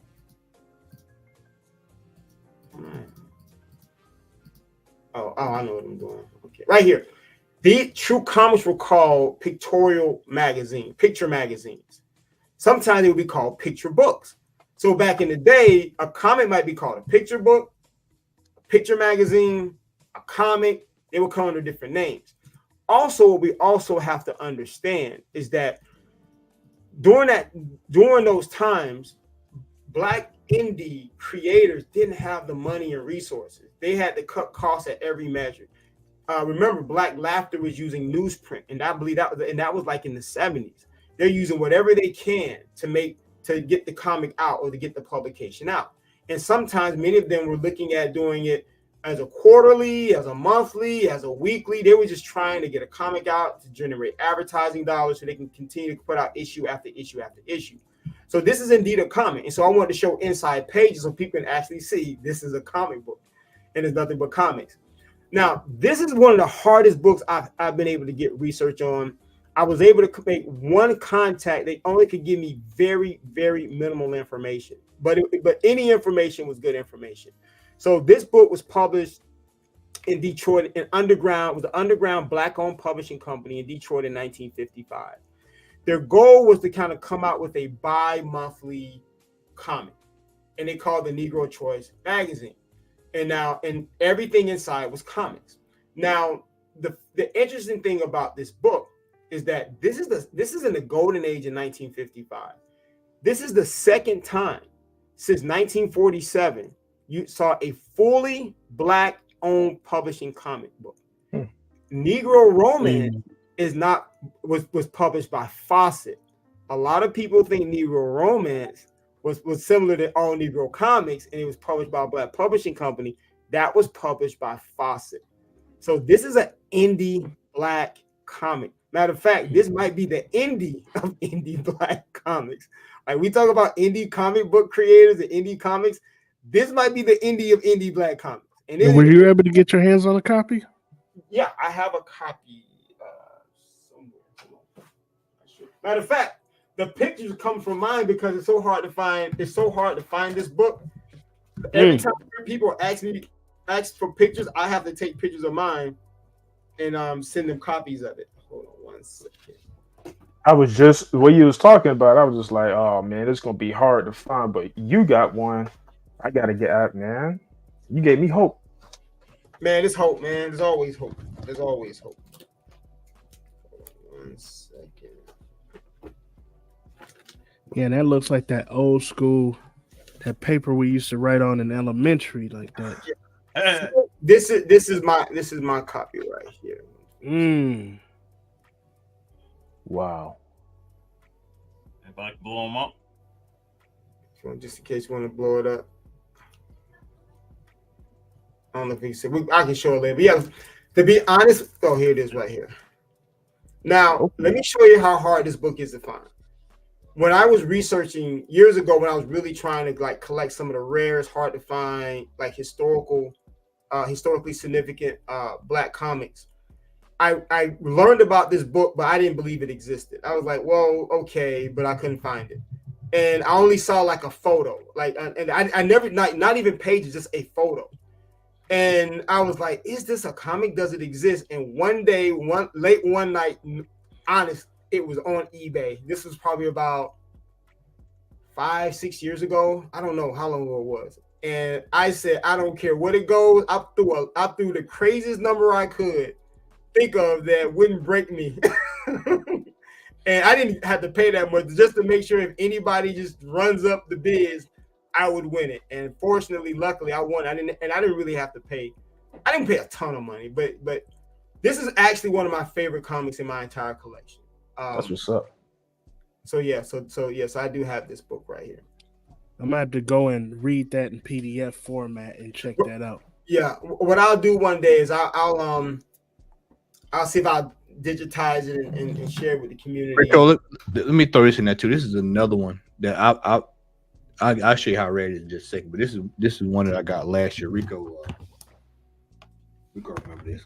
Yep. Days of Change. Yep. This is another one, and this is actually it's from the March of Dimes. And born healthy, a lot depends on you, you know. And I remember when Matt was sharing that book with me, I remember telling Matt, what made that book so phenomenal was showing the black family.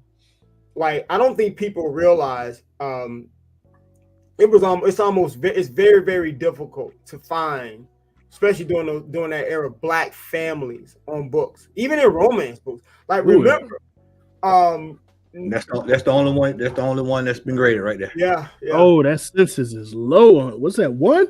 Only one. That's it. That book's a ghost, man. Yeah. So they kind of give you an idea how rare some of these books are. Yeah, that book is a ghost. That book is an absolute ghost, man. Absolute ghost. Hold on, let me go back to the slide.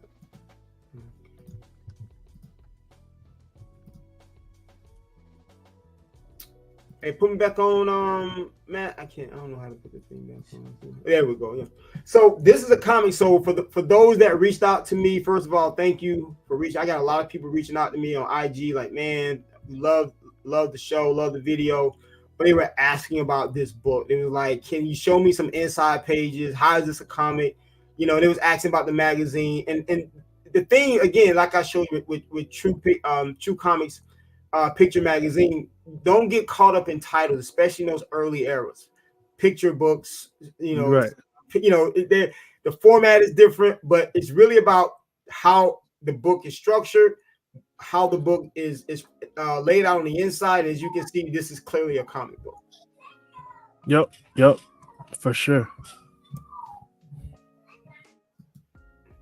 Now, this is one of my favorite comics. I wanted to talk about this. Is one of the slides I pulled out of the last one, but man, so this is Calvin number 10, Little Kids Introducing Calvin. If you notice on number 10, it's going to say Little Kids Introducing Calvin, The last two is going to say featuring Calvin. Why is this book so important? This book came out in 1973.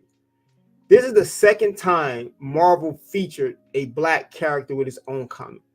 The first time, of course, was in 1972, Luke Cage, Hero for Hire. So the fact that you have a non-traditional type of quote unquote, people kind of get into the capes and cows type concept of comics, right?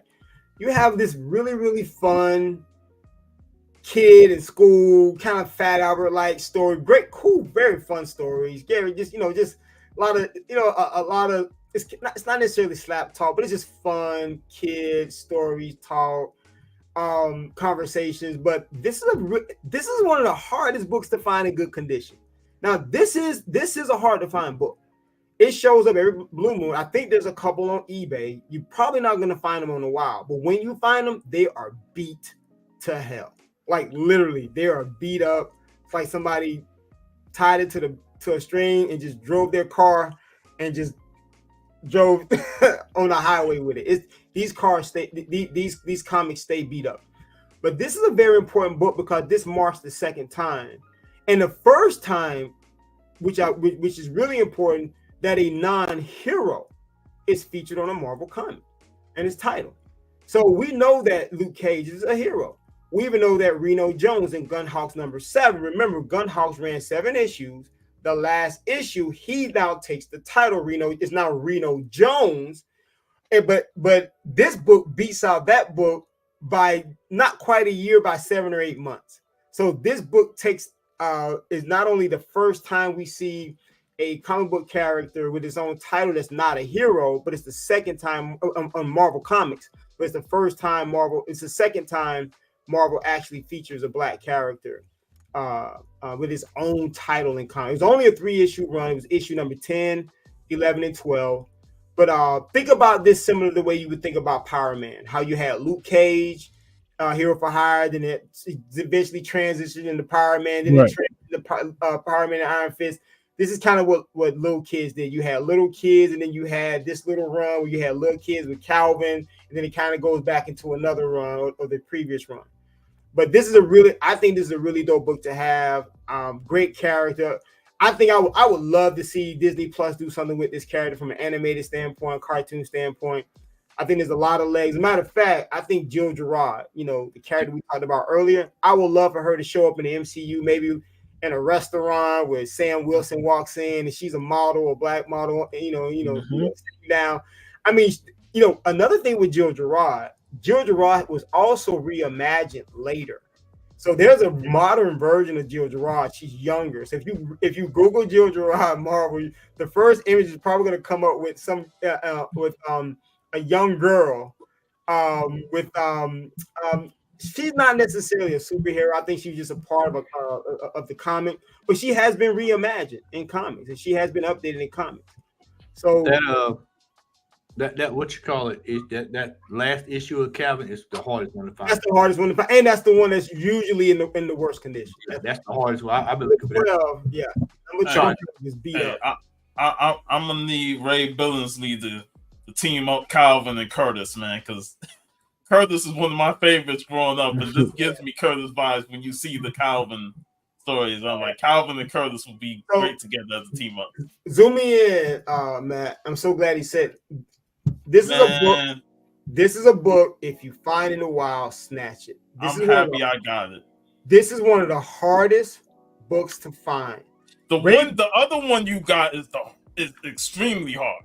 Yeah, absolutely. This book right here, I'm telling you, when it hits eBay, I don't care if it's $150, $200, it sells immediately. Ray Billingsley, I follow him. One of the greatest. One day I want to do an actual presentation on comic strips. Ray Billingsley is the GOAT. It was comic strips that actually got me into comic books. So I'm really a comic strip person more than I'm a comic book person. But Ray Billingsley is one of the GOATs. Ray Billingsley, Maury Turner, who gave us Wee Pals. But Ray Billingsley was one day was on Facebook on his group. Great guy, love following him on Facebook. And he saw this book on for sale, and it was for sale on Amazon. And it sold for $500 or $600. ridiculous, man. It's ridiculous what this book sells for. So it makes me so happy because I paid pennies for that book, and I was so happy I got it when it did. Look at you now, you got stunned. Oh, that's a nice little flex there. That's a nice little flex on us. Hey, if there's one thing I am waiting and praying for is a new Curtis edition. You know, that's I want a new collector edition with all the Curtis strips. I agree. Absolutely. So yeah, it kind of gives me that, you know, Calvin gives I'm with you, it gives me Curtis vibes, it gives me Wee Pal vibes. Dope story, fun story. So if you seek Calvin's 10 through 12, definitely pick up those books. Let me see if the exit.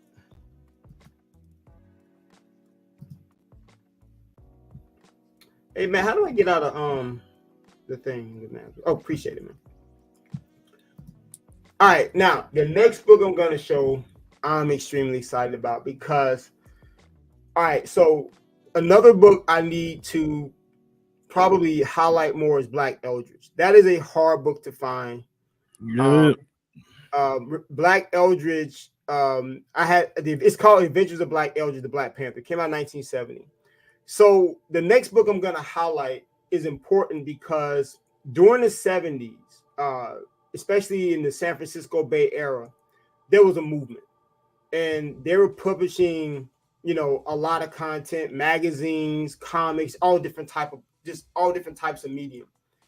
And Black Eldridge, that we know, you know, one of the things we understand is that this book, from my understanding, the print run was about 1,000, but the reason why it's so hard to find these books because some were actually confiscated by the FBI under COINTELPRO because Marcus Bookstore, the bookstore, was under investigation and they didn't like the content of this book.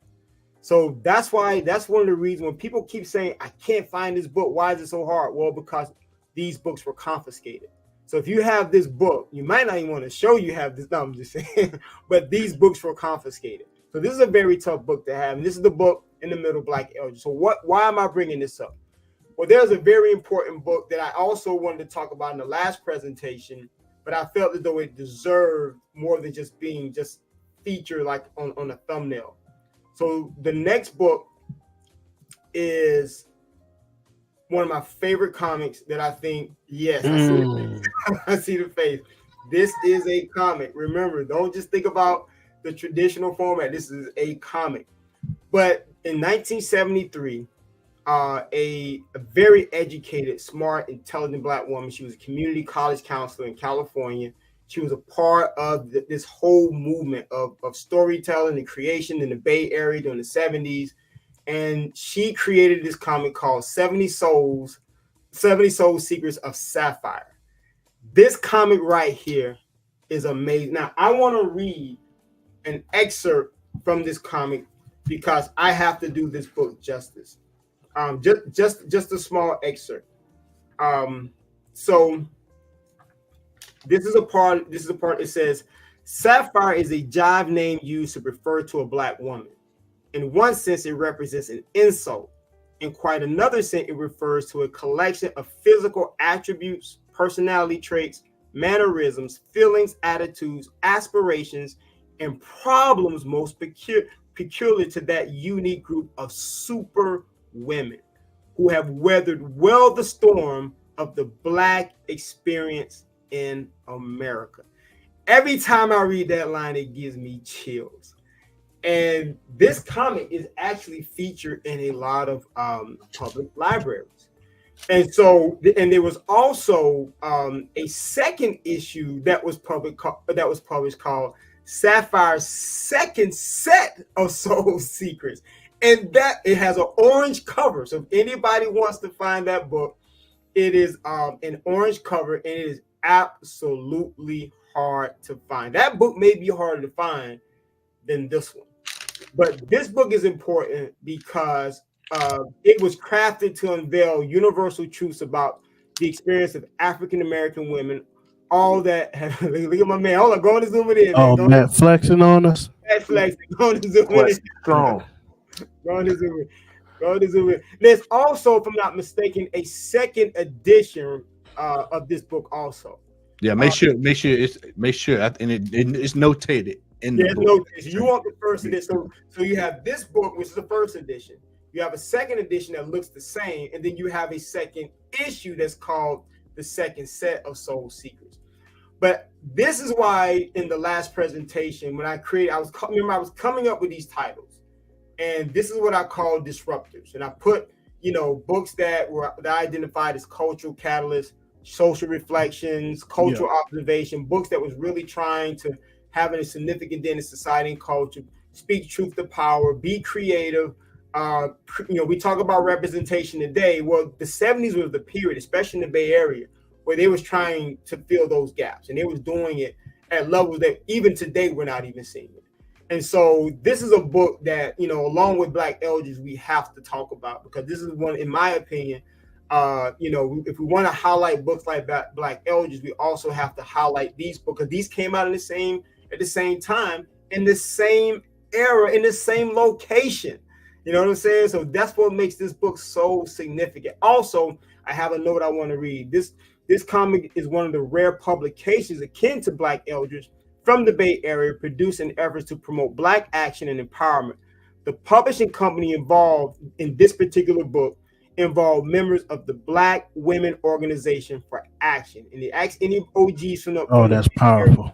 They'll tell you. So that's another reason why this comic is so important. Any questions?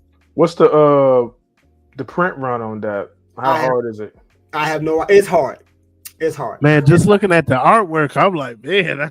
Yeah, I love the way she's drawing, man. I'm loving everything about this. Yeah. I think there's one on eBay. It's not mine, just in case nobody know, because I don't sell mine. I don't sell books, so it's not mine. But there's one on eBay. These flexes, man. But it's not an easy book to find. But this is a comic, and that's why I wanted to.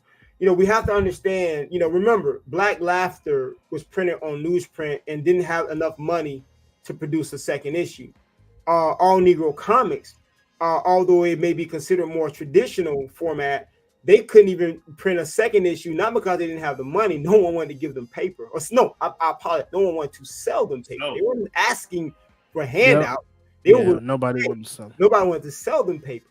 So when you're dealing with the lack of resources, you're printing your publications in any creative way that you can.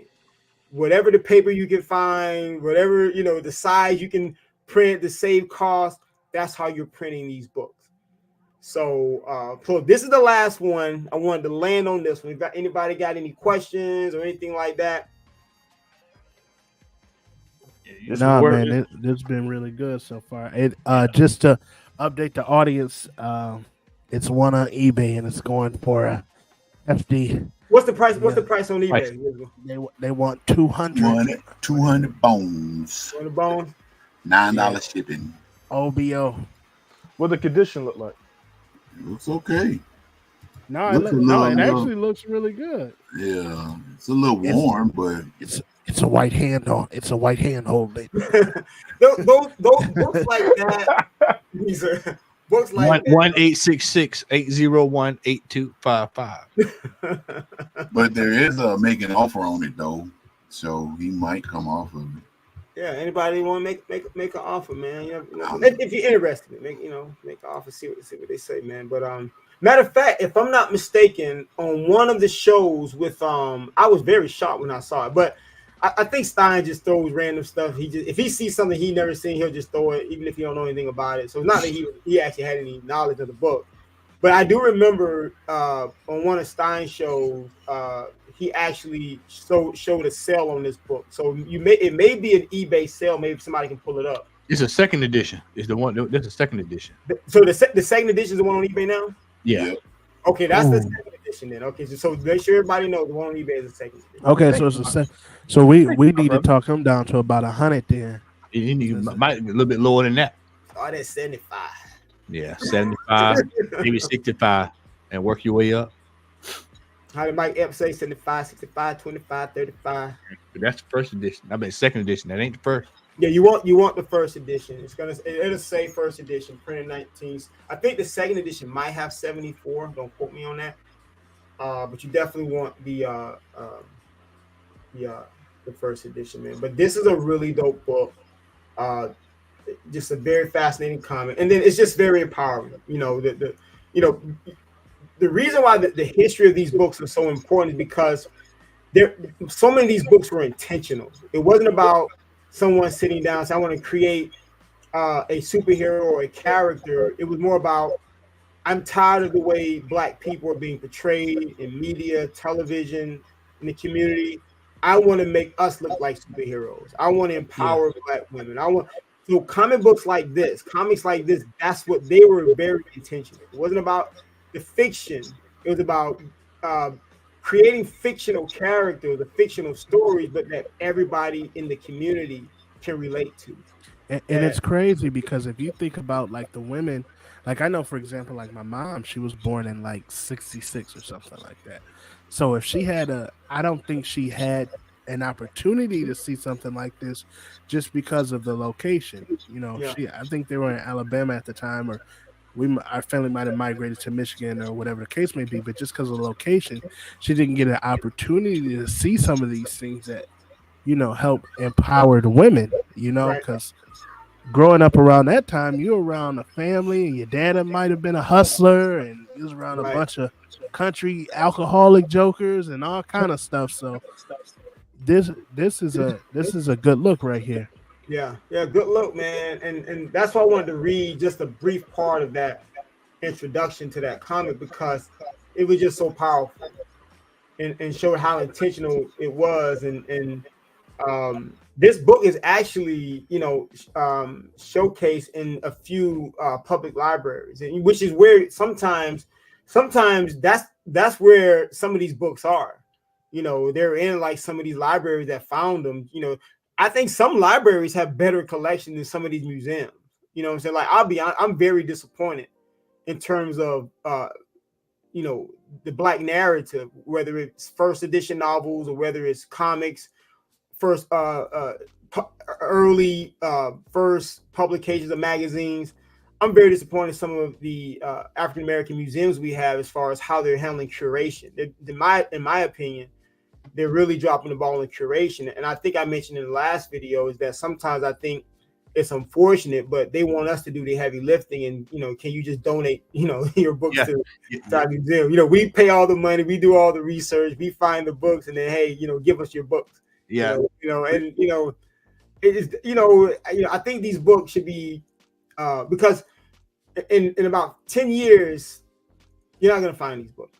Rico, we've had this discussion, all times at night, man, about how the curation of just anything that's Black African American related.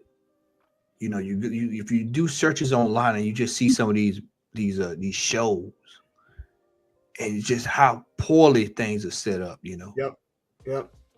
It's quite shocking. Yep. It's quite shocking. Yep. It is. And that's why Matt and I, we talk all the time, and we're looking at these auctions. We're looking at Heritage, we're looking at Christie's, we're looking at Sotheby's, we're looking at these auction houses. And one of the things we're realizing is that sure, there are going to be certain items that you're going to see, and they're going to go for crazy amounts of money. There's going to be that James Brown poster or that Ernie Barnes painting that's going to go for crazy money. That Duke Ellington poster, crazy money. Okay, hold on, zoom in, my boy, zoom in, my boy. Post. Yes, sir. Mm-hmm. Yes, sir. Ray Billingsley, shout out to Ray Billingsley, man. I was like, man, I got to show it, man. Ray is the GOAT, man. Ray is one of the GOATs, man. So there are a lot of low-hanging fruit of some very important historical items that speak to the Black narrative in a lot of these auctions, but they don't know what they are. And if they can't find the research, they'll just say, well, it's old and vintage, and they'll compile whatever data they can, put it up there, and no one bids on it. And someone like ourselves, if we have done a little work and we're looking for, we can find it, we can find some serious gems. I like that. The things I found in Heritage will blow people's mind, and then what I paid for it even blow their mind.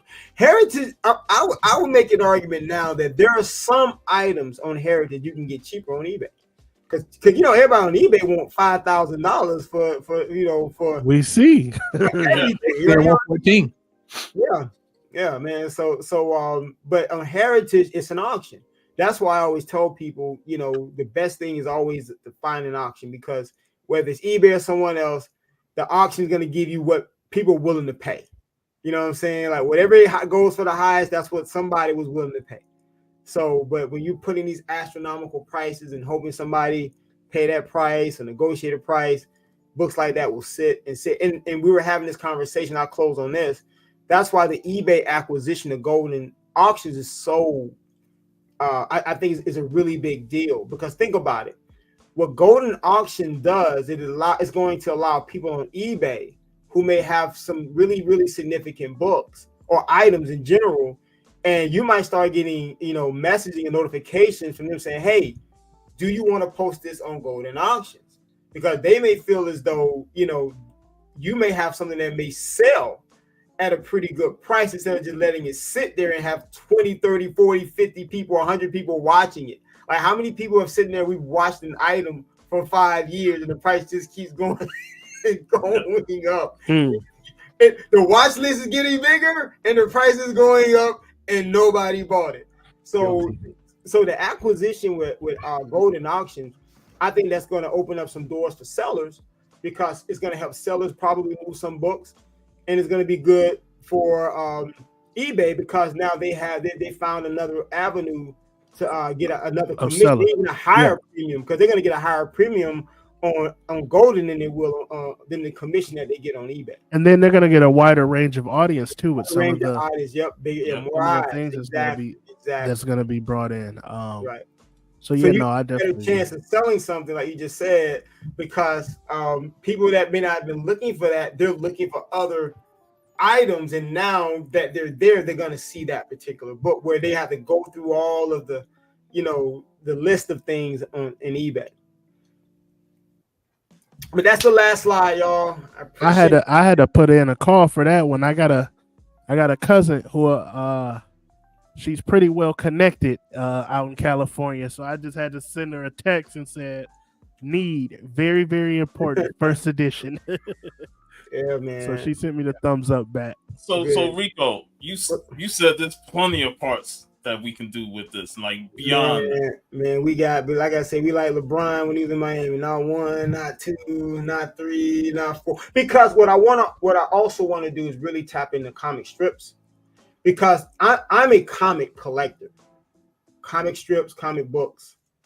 It was comic strips that got me in the comic books. It was We Pals. It was those stories that, because what people like, think about it. If you look at a lot of early Golden Age books that had multiple stories in it, some of those were actually comic strips. There would be some stories that's like a page with just comic strips. Yeah. And there's another page with comic strips.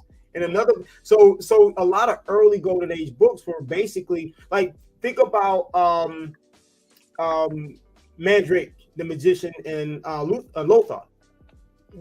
It was translated from the comic strips over to the comic book. So same thing with Friday Foster. Now, of course, it was a new story, right? It formatted differently than what we saw in the strips, but it started out actually as a comic strip that eventually not only became a movie, but became a comic book as well. So comic strips, last but not least, think about Poor Little Mosey. Poor Little Mosey is the first comic to ever title Platinum Age comic book, early 1900s. The title have a black title character. This is a comic book from the same creator, Buster Brown, and so those comics were comic strips that were translated into comic books. So it is, I get it, but it's really hard to really differentiate the two when you're looking at it through a historical lens. It's hard to really separate them. It's just not how the story flows. You know what I mean? Hey, so how soon can we get a part 3? No, we can talk about it, man. Let's get together, man, and set something up. Because man. the reason I asked is because I know I had another person that wanted to join. Her name is Keisha, the Blurred Library, and she was fascinated by that first show, and she asked if she could participate in the part 2. Absolutely, and when it was announced that part 2 was this coming Saturday, she attended the Black Comic Book Festival in New York, and she's a moderator. So she was like, "Man, I need to decompress after a long day doing that." So I told her, like, "Hey, if we do another one, you're welcome to join." We'll get on the next one, man. No doubt. And it's like Rico said, there's so many directions. Like we can talk about, the Black writers and most important pieces. And I'm so glad you brought up the Black creators on non-Black characters. Right. I covered AC Hollingsworth when I did my 28 Days of Black Creators, and I mentioned that him and a couple of other creators worked on characters that weren't Black. So that's another important factor on say. And how did they present those characters too? How did the Black creators present the white creators? What kind of hurdles are Black creators go through? Like for instance, this is a book I read twice already, just because it gave me so much insight to. That's a dope book. What a lot of the creators went through at the time, and like what Rico was saying, they wouldn't even sell the creators paper at the time. So they were like kind of really struggling. And not only that, this book give you a list of a lot of Black books that's not mainstream media that's important to us, with important narratives, important concepts, a lot of important Black cards, not just sports cards, but like cards with prominent figures from our community. So if you do anybody who's Black into comic collecting, if you do get a chance, definitely pick this up. This is a really, really, really great book to read, and it's kind of like an introduction starting point. It's not a lot of pages, but it's filled with information. I'm glad you said. Look, I cannot stress the importance of this. I can't. Look, if we are willing to call FF52, Tomb of Dracula 10, Giant Size X-Men #1, a Black book, right? I mean, you hear this in the Black community. I'm collecting all the Black books. Fine, I understand it. Don't get me wrong. I understand the connection that we as collectors have with the first appearances of these characters, Storm, Blade, all these characters. But in the golden era, in the 1940s, when you're going to different bathrooms. You can't even sit at this. You can't drink from the same water fountain. You think about all the things that you cannot do. And all of a sudden, you have in a nationally published magazine, you have a Black creator creating. And I'll make an argument. I appreciate the fact that AC Hollingsworth intended for Bronze Man to be Black, but in my opinion, I think it's even more phenomenal that it's a white character created by a Black person in the 1940s. That's major. That is crazy. Like, if we look at the social climate, that is insane. So matter of fact, shout out to AC Hollywood and say, you know what? Go ahead and change the character, and as long as my character stays, because they did the same thing to Buddha. At least we got a couple of issues with him as a Black character, but they eventually changed it. And by the time Buddha made the cover, he was no longer a Black character anymore. So that if you're gonna call those Black books, you absolutely, without a shadow of a doubt, must call this a Black book. Because not only that, remember, the great E.C. Stoner also illustrated the cover. Yep. That's like a double whammy. I gotta say this. I gotta give you props and respect, because I never really thought about it in that way, because my collecting has been more so geared towards what I know and what I see, but throwing that different spin on it, especially in that time era. You know what I'm saying? that's time era for you to be able to be a black person and you getting work, and no matter what they may, come at you, change your character from black to white or whatever. Just the simple fact that you getting that work is phenomenal, and it's a feat, at that time. And then thinking about like you put me on game on that Blue Beetle, and I appreciate that because it's like you had someone who did the interior. I mean, not the did the interior on the story work, the artwork and had different stories on the inside. But just like when I think about that, I wouldn't have. When I see Blue Beetle, I'm not thinking that's a black book. Yeah, you feel me? Yeah. And like now I can like change my perspective and actually do a deeper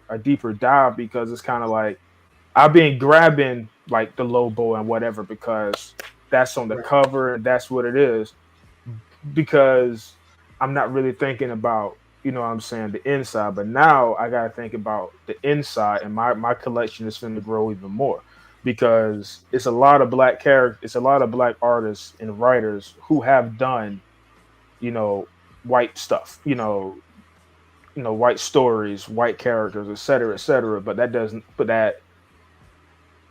that story still, they're pulling from their experiences. You know what I'm saying? And there's a reason why you can relate to certain things a little bit more.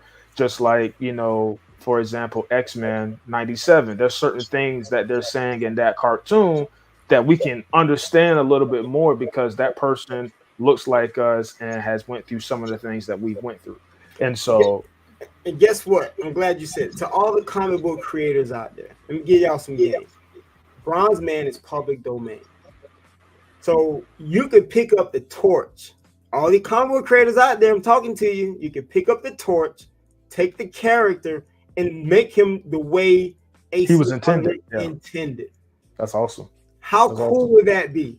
And is AC Family around to give like any kind of insight on some of the things he may have mentioned or anything of that nature? Well, AC was not foreign, man. Like, dude, we could do a whole. Matter of fact, shout out to the Black Comic Lords. They did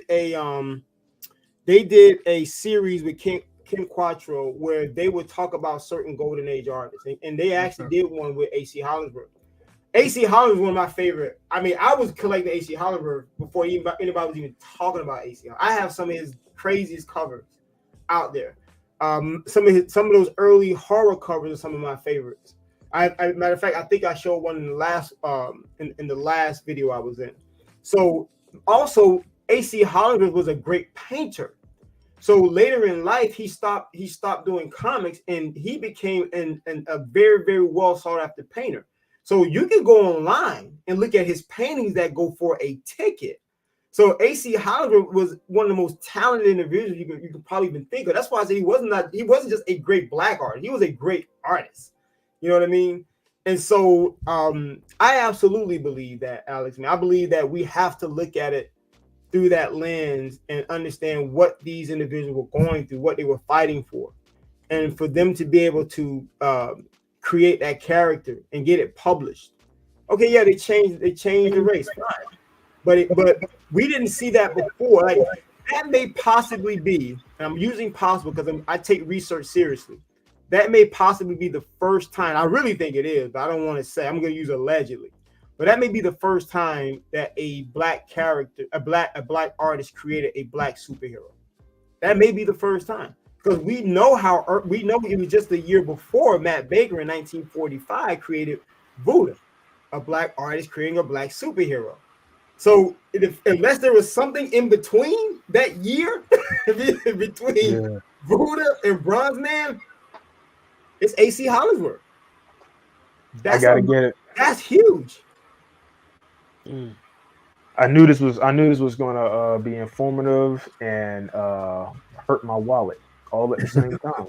That's a tough book. That's a tough book to find, man. One recently sold. Shout out to Phil, who's doing the documentary. I think he snatched that one up. He beat me by a few hours. Yeah, because I think he posted it. Man. I wasn't on Facebook that day, and I drove. I'm only usually on Facebook 2 times a day. Yeah, because I hit you. I hit up like 3 cats. Yeah, he hit me up on Facebook instead of calling me. I'm like, bro, you got to call me on that. You got to grab it. What did it sell for? I don't know. He did a best. I think it was listed. It was at my comic shop. I think they wanted maybe like about somewhere between. It was 325. It was like 325 or something like that. Okay, 325. 325. That's Yeah, it. yeah. But now that book, when you find it, is not going to be in great shape. Now he has he has a pretty decent copy, but it's not going to be in great shape. But remember, the fourth highest copy, the fourth highest grade on the census is a 5.0. So, and it's two. Watch this, and it's two, which means there's only 3 books that are higher than the 5.0 because there's 2 5.0s. Now, out of what kind that everybody has been to, but do you think you would have the most luck at finding these books in the wild? You know what? It's going to be a case, man. You're gonna have. It's not like you're gonna be able to go to a con and just find every last one of these. I found this one. I found this one about what book, Rico, about early in the year. Oh Lord! Yeah, and that's a tough. You found that at a con, yeah. I found it at a con, but you gotta keep in mind I've been to like numerous cons, and then it's like popped up. Last year I found Black Man #1. It's not gonna be like this one con you can go to. You got to go to like 15 of them, and then you'll see stuff. Like I saw last year. I saw what's our book that we talk about all the time? Hold on real quick. Hold that book up again, Matt. The last time I saw that book was on Heritage. That's how hard it is to find that book, and it sold I think around $700 or $800 raw. Yeah, and the only reason I got this, man, was the guy who I world famous Dave. He knows I collect this kind of stuff. Mm-hmm. Sometimes you just need to ask your local comic book store. They don't know what they got, man. Especially the white. Pardon my French. Anybody in the chat, a lot of times they don't know what it is. Yeah, they don't know. And so they don't know, and they're not looking at it from that aspect like we would look at it as if because I collect this stuff, black artifacts, and so most folks know that's what I collect. And so they said, okay, well, if I come in the store, they say, well, man, I got a collection and this is what I got, Yeah. Yeah. So you just have to kind of like put your foot in the pavement and keep it moving. I'll go ahead, brother. Well, I can appreciate the presentation. It may not have been looking like I was paying attention, but man, you good, bro. I got a list, so I'm gonna be a junior artifact collector. Well, I'm already a junior artifact collector because I've showed you, Rico, some books that you've actually inspired me to get. So with all this X-Men collecting, I gotta get in on the game too, But you gave me an idea, Rico. You had mentioned something earlier, and I'm glad you said that about the circumstance of Black folks claiming everything. I think we might need to explore that aspect of the comic book collecting scheme because it's really important, for people to be educated, like you schooling us. You get what I'm saying? Yeah. So I think if people know more about the history of Black comic books and everything, and the artists and the writers and stuff, I think people will be a little bit more relaxed in trying to claim everything, So, yeah, I think, if you cool with it, I know you got like droves and droves of information. I consider you the Library of Congress of Black comic books anyway. So, First of all, check this out. We've done 2 presentations. I've shown a number of books. How many books? Three if you count last year's. Yeah, 3. Okay, so but just think about these last 2. I have shown a myriad of comics, empowering comics that have some really, really in-depth stories. Can you think of any comic I showed, even in the golden era, that's negative or derogatory? No. But every time you hear, I hate to say it, Black collectors, I don't want golden age books, everything is this and that. Look, I get it. But guess what? In the 60s, everybody was subservient. Every Black character was subservient. In the 70s, they were jive talking turkey, this and that. Yeah. So at the end of the day, every era is gonna push the boundaries as far as they possibly can. So if you want to, so you're being intellectually dishonest if you only want to single out one era. But I'm trying to show people, even in those eras, there are some amazing historical books that are empowering and uplifting that we should be really taking a second look at. And you don't have to be embarrassed about, because at the end of the day, I'm not embarrassed what Matt Baker did. I'm not embarrassed at ACM. I appreciate what these guys did. I appreciate what Jackie Orms and Maury Turner and all these cats did. They paved the way so you can have people like Sanford Green and other people today. Yeah. No matter what they might say, without Matt Baker, there is no Sanford Green. Period. Rodney Barnes, yeah. There's no exactly. So we got to understand we stand on these men's and women's shoulders.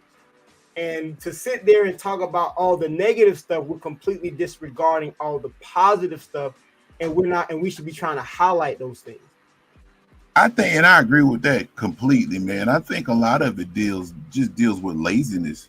That's exactly because what it is. People are so streamlined, and that's why I say these types of shows, man, I enjoy them, I love them, and I appreciate you again, because I've said this so many times. You and Matt, I appreciate you for your knowledge and your wisdom, and I've said this, your passion, because it actually comes out every time you do one of these and stuff. And I think, like I said, if more people actually knew their history, they would be more open to go back. Because Matt probably gonna laugh at this. I think most people, when they think about black comic books and stuff, they think about our boy on the Shazam cover, Steamboat. Right. They think about those racist caricatures. Shucking and jiving. Yeah, shucking and jiving. When it come down to like them golden age, even though I want that book because it's a Shazam book. I'll show you what this thing. Keep talking now. Those books exist. We're not gonna look. We're not going to say those, but we can pull out some books right now that exist that I don't like, and I think are very negative in 2000s. Right, that are very derogatory and negative as far as how it depicts black people. So we can find books in every single era. So I'm not saying those books don't exist. What I'm saying is, name me one book in these presentations that I've showed that's negative and derogatory.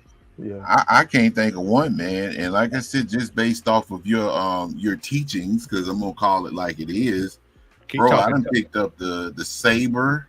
Yep. Felix down south. Yep. That's what they think. Yeah, they think every book looks like. Ooh, that's some nasty work. Some nasty work. I gotta get that book, man. It's on my list too. It's the only one in existence so far. Yeah. If I can find it, I'm getting it. I got this from a cat that was stationed in New Zealand. Mm-hmm. So I mean, I think most people, when their mindset is just stuck on that type of book, they don't see the Sabers and the Lobos. Because you'd be surprised the number of black comic collectors that know nothing about Lobo and Lobo and a real deal like comic book character, So. And even if you crack the pages open, Lobo's a very good story. If you read it too.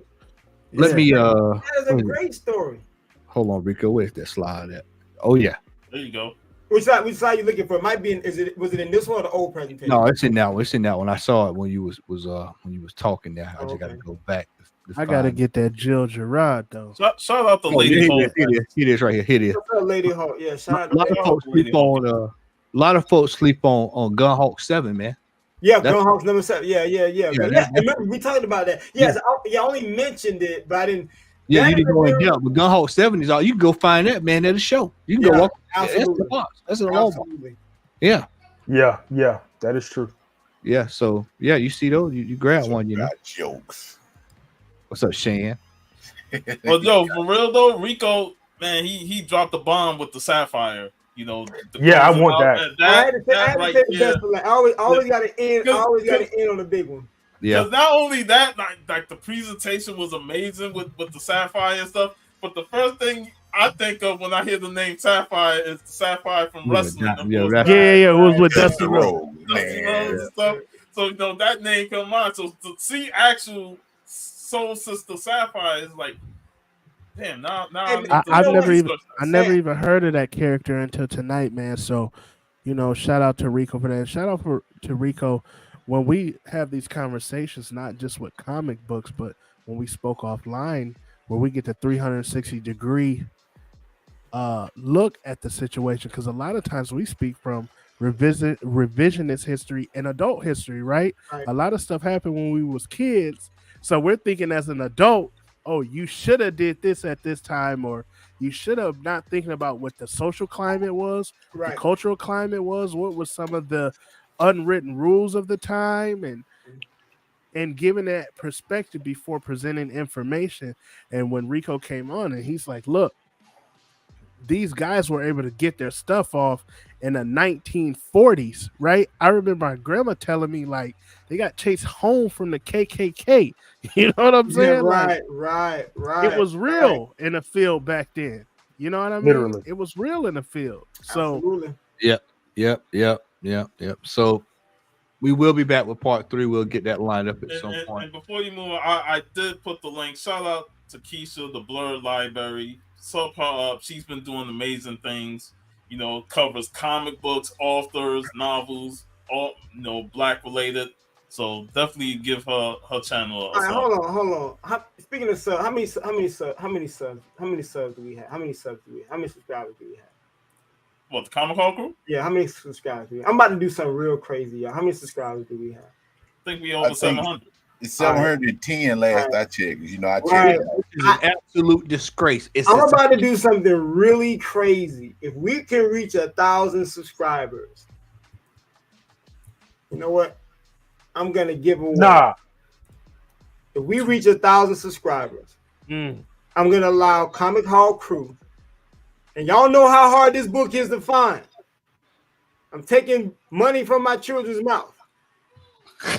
But real talk, when we reach 1,000, we will let Comic Hall Crew do it live, or however they want to do the just do the thing where they get the random thing from subscribers from the chat, and we're gonna auction this book off to someone when we reach 1,000. There you go, incentive. Sub it up, man. Y'all need to tighten up. I need y'all to tighten up. Hey, say it again, Rico. Say that one more time. I need y'all to tighten up. That's my grandpa used to tell. Every time you get in trouble, my grandpa say, "Son, tighten up." Entre en la basura. That's it. Whatever he said. What he said. I will clip this part and post it on Instagram to spread the word. And I'm gonna say this. Ask anybody in Comic Hall Crew. When I say I'm gonna do something, what do I do, y'all? You do it. Hey, put it on me. If I say I'm gonna send y'all, on the wood. what do I do? You put it on the wood. Hey, put it on me. You put it on the wood. Put it on me right quick. All right. I'm gonna confirm that. And the reason why. There it is. There it is. This came from Rico because I mentioned that I'm a fan of Fat Albert, and he sent me this. Now I don't know if y'all know, but yeah, it ain't. Yeah, this ain't cheap. So my man is very benevolent, for real. And not only that, but he sent me a Friday Foster #1, which I don't know where it is at this time, but the brother is righteous. What he's saying, he ain't lying. He'll do it. He ain't lying. He'll do it. Hey, y'all, we need to tighten up, man. And if y'all get a chance, read the stories that Rico is suggesting, because they are really good stories. I got the first issue of Truth. You know, Red, White, Blue with the whole Sam Bradley. Isaiah Bradley. That's right, Isaiah Bradley. It was not. And Rico said, I'll send you the rest of the series, including another copy of #1. Oh. He ain't have to do that. You know, I was just happy finding the #1 of it, and and I was just gonna work my way and get the rest. But when Rico did that to me, I was like, man, like that just shows you how great he is as a person, and he backs up what he said, and you're gonna get a great book. Tighten up. And y'all look at this book. This book ain't beat up. Yeah. Tighten up. Tighten it up. Tell your friends, not only the Comic Hall Crew, but go ahead and subscribe to Heroes After Dark. That's right. Subscribe to Heroes After Dark, Comic Hall Crew. I hope this book goes to a good home. This is a great book. It's a really good book. And before we move to the host, I just want to say, man, you guys been doing a great job, with your channel, and I wouldn't mind being a guest on there for y'all, like Spotlight, Community Spotlight. If any of us, we can appear on there. I work during the week, so if it's on like a Saturday night or a Friday night, hey, if there's no Comic Hall Crew, I'm down with being being a guest on there, and any of us would be willing to join. Hey man, listen, I'm cooking up something, so stay tuned. All right. Tuned. I'm cooking up something. And I put Mike on game. He's at C2E2, man. And I told him, hey, if he could link up with the artist that's behind me, California Blend, all that artwork she did. Oh, she got some dope art, bro. She got when she saw in her story that storm. Yeah. Yo, she got some dope art, bro. Man, I was like, yo, I wanted to message her and say, yo, I'll buy that for you right there. And I'm not even at the con. But I was like, nah, I got enough of her stuff, so but yeah, he's gonna hopefully link up with her and maybe y'all can do something with her because she's another Florida native in West Palm Beach. Oh, that's what's up. That's what's up. Shout out to Florida. Shout out to Florida. Shout out everybody. Shout out to everybody in Florida. Yeah. All right, y'all. We moving on. We moving on. Hall.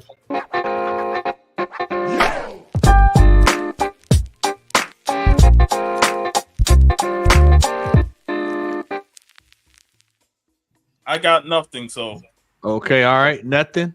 Al. Of course, I have a few things. Thank everybody for joining us tonight. I'm trying to reach down my to get something, and once I get that, I will be ready to pull this stuff. Hold on, damn it,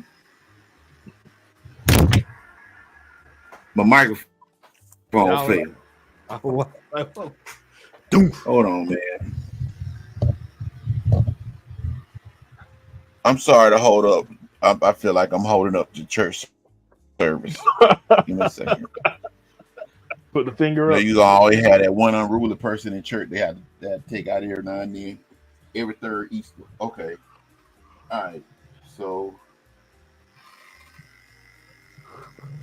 let me grab this stuff. I got some new stuff and some old stuff.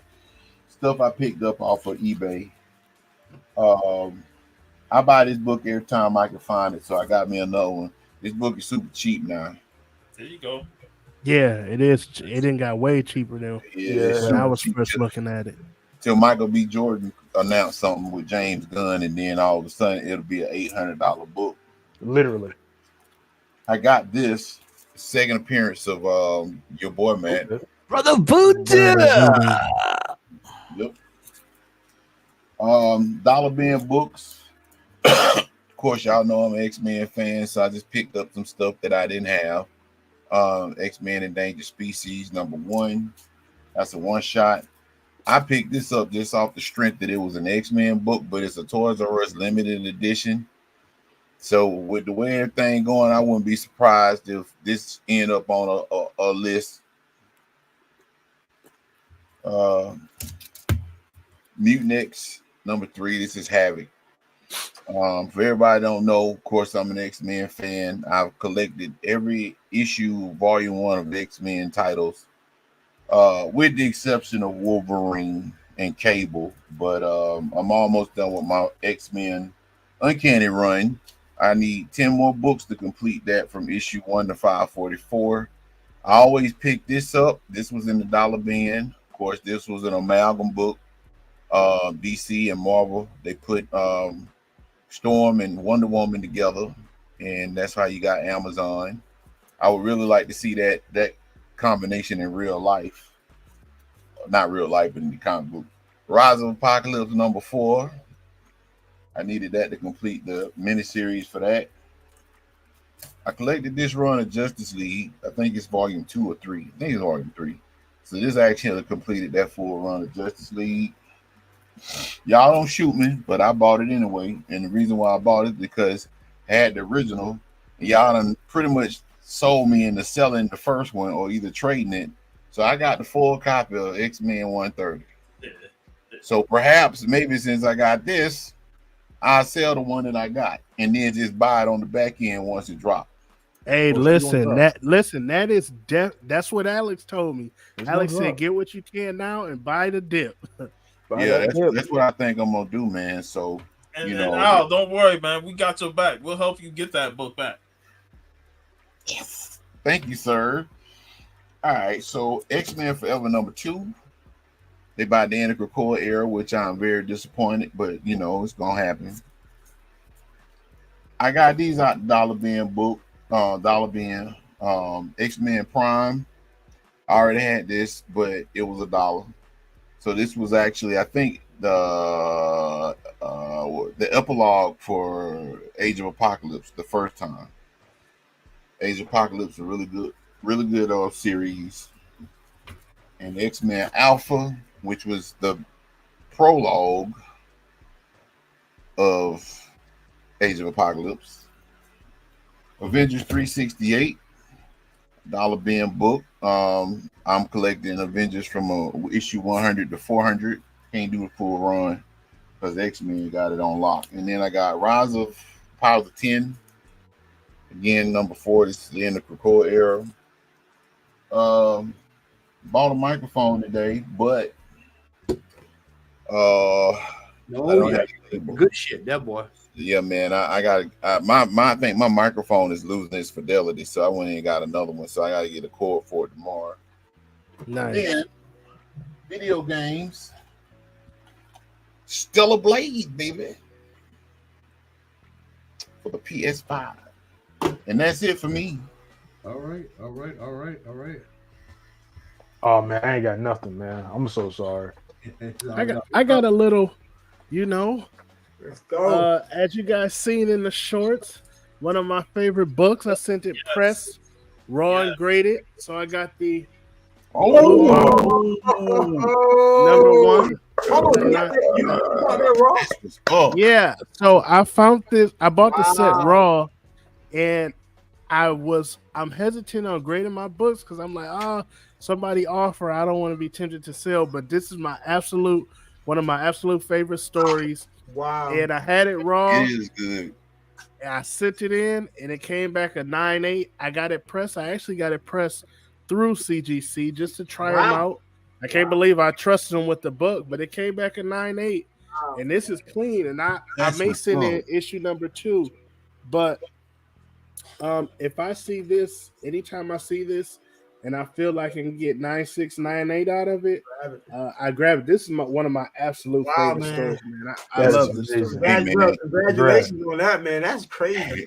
Hey, Brad, you might have me crack mine open because I got that in 8.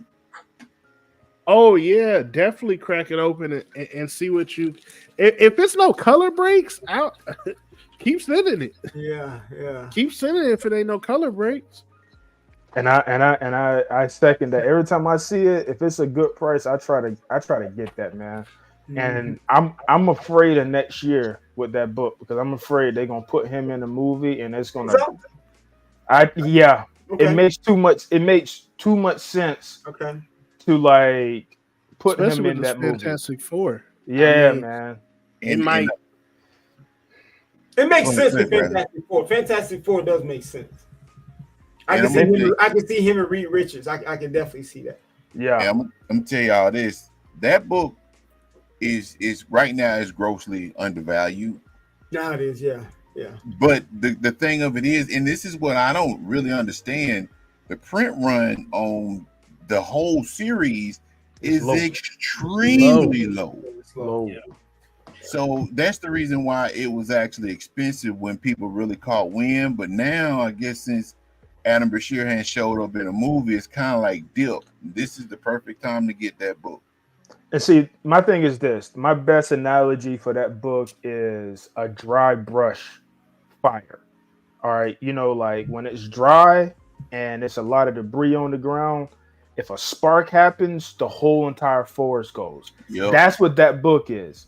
That book is metaphorically really, really dry. It hasn't rained.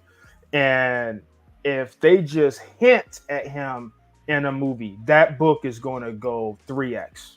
And that's what I'm afraid of because I got one, but that's one of them books that I want to have like 2 or 3 in my possession because I got 2 of them.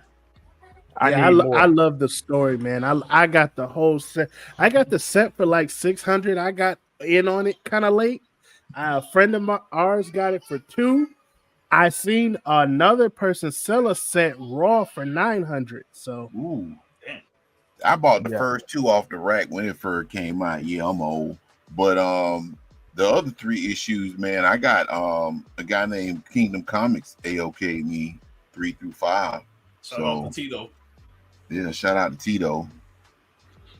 All right, Rico, I want to see what you got because you told me you were talking to me on the phone. Well, I'm gonna be honest. Remember, I told you I just got back in, so Yeah, you hadn't even opened the boxes then. Man, my stuff, but I got a few stuff around. So I'm gonna keep it light because I know Matt about to shut it down in a few minutes. So let me just keep mine light. So I got a few.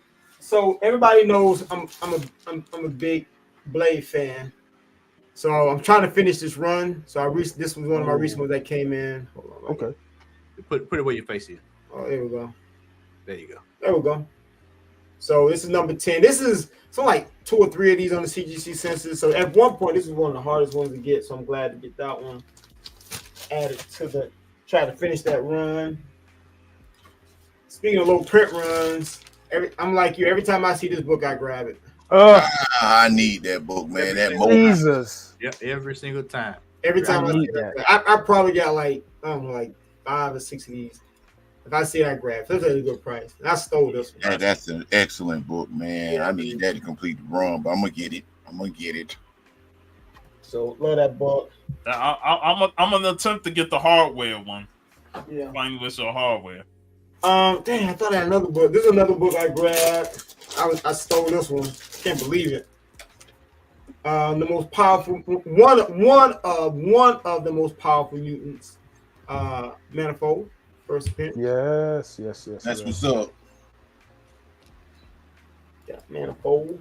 I wouldn't be surprised he show up in X-Men. There's another book I thought I had. Oh well. I'll show that on the next one. And of course the one we talked about today. Yeah. Man. I gotta get that now. That was sneaky. It was sneaky. And last but not least, so everybody knows me. I'm probably the biggest Maury Turner fan on the planet. Like I was sharing earlier, I got into comic books by comic strips. So I'll pull some of these out. So my Maury Turner collection is officially goated. So these are some of the recent original art strips. These are all original art. These were all hand drawn. Maury Turner himself sat down and inked all of these. So here are a few of the ones that recently came in from We Pals. Insanity. So I got this one came in. This one came in. Pretty dope. This one came in.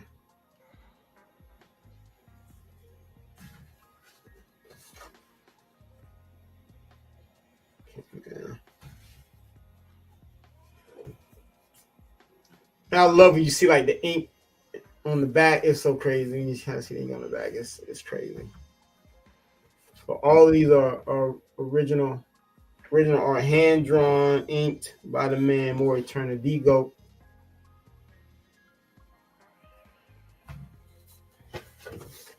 So this is just one. I buy them in lots. So this is a recent lot that I purchased. Anybody out there trying to buy lots, if I see it, you're not gonna win. So don't even waste your time, money. I'm just trying to help y'all. I'm just trying to save you time and energy. Don't even waste. And last but not least, this is the man. This right here. If anybody that knows Maury Turner and know We Pals, on the weekends, primarily on Sundays, he would have a section in the strips called Soul Corner. And in the Soul Corner, what it would do is highlight a prominent and significant historical Black figure and just educate kids on their accomplishments. So what it would be like an illustration on the corner with like a little small bio. This is insane. So these are some of the actual hand-drawn illustrations of some of the Soul Corner illustrations that he drew. Is that Sugar Ray? That's Sugar Ray. This is one that has Deacon Jones, Willie Brown, Mel Blount, and Roosevelt Brown. These are all, you can see all the ink, and I love when you see all the ink and the stuff in the back, all hand drawn. These are insane, y'all. I'm trying to get y'all. If anybody that used to read Weed Pals and you look forward for the Soul Corner, that was like the treat when you get to learn like a Black History moment. Like and he always illustrate. Then you got the Rev just Jetton, the Great Book Coalition, Operation Bread Basket. Operation Bread Basket. I just broke my head gasket. Yeah. This has Doug Williams, Eric Dickerson, Charles. I don't know who that is. Charles Follis and Night Train. This thing got Night Train on, but he drew Night Train. What? Nice. And this I thought was dope. This one has Willie Sims, Gene Upshaw, Steve McNair, and I don't know who the guy is. Cheryl Miller. That's Cheryl Miller at the bottom. Nice. Yeah, I'm definitely gonna get these friends. So Lady Hope, I'm actually I haven't really disclosed this, but I am working on a Maury Turner exhibit. And I'll be actually working with some of this one has Jim Rice, George Foster, and DeMarcus. I was waiting on my man to show up, man. Where you been? You got the purple drink. Follow, man. And then last but not least, this is the one with George Foster, Rod Carew. Okay, my bad. I'm looking at his hand. So this is the cool thing. He literally, not only did he draw these, he hand drew the names of the under it. Then he signed every single one, and then he's giving instructions on how he wants these to be sized when they Xerox them for the strip. This is insane. And then you see I love when you just see all the ink in the back. So this is the last one. So that's my haul I'm sticking with. That's all I got. All right. Nice. That's some good stuff there, man. Hey, man, really I don't think I sold this before because this was an AOK from Unruly. This was back in MegaCon. And I don't think I showed this on here, but this was a page original art. Woo, that's nice. Yeah, Black Panther. That's nice. Some Sweet. Fantastic Four. That is nice.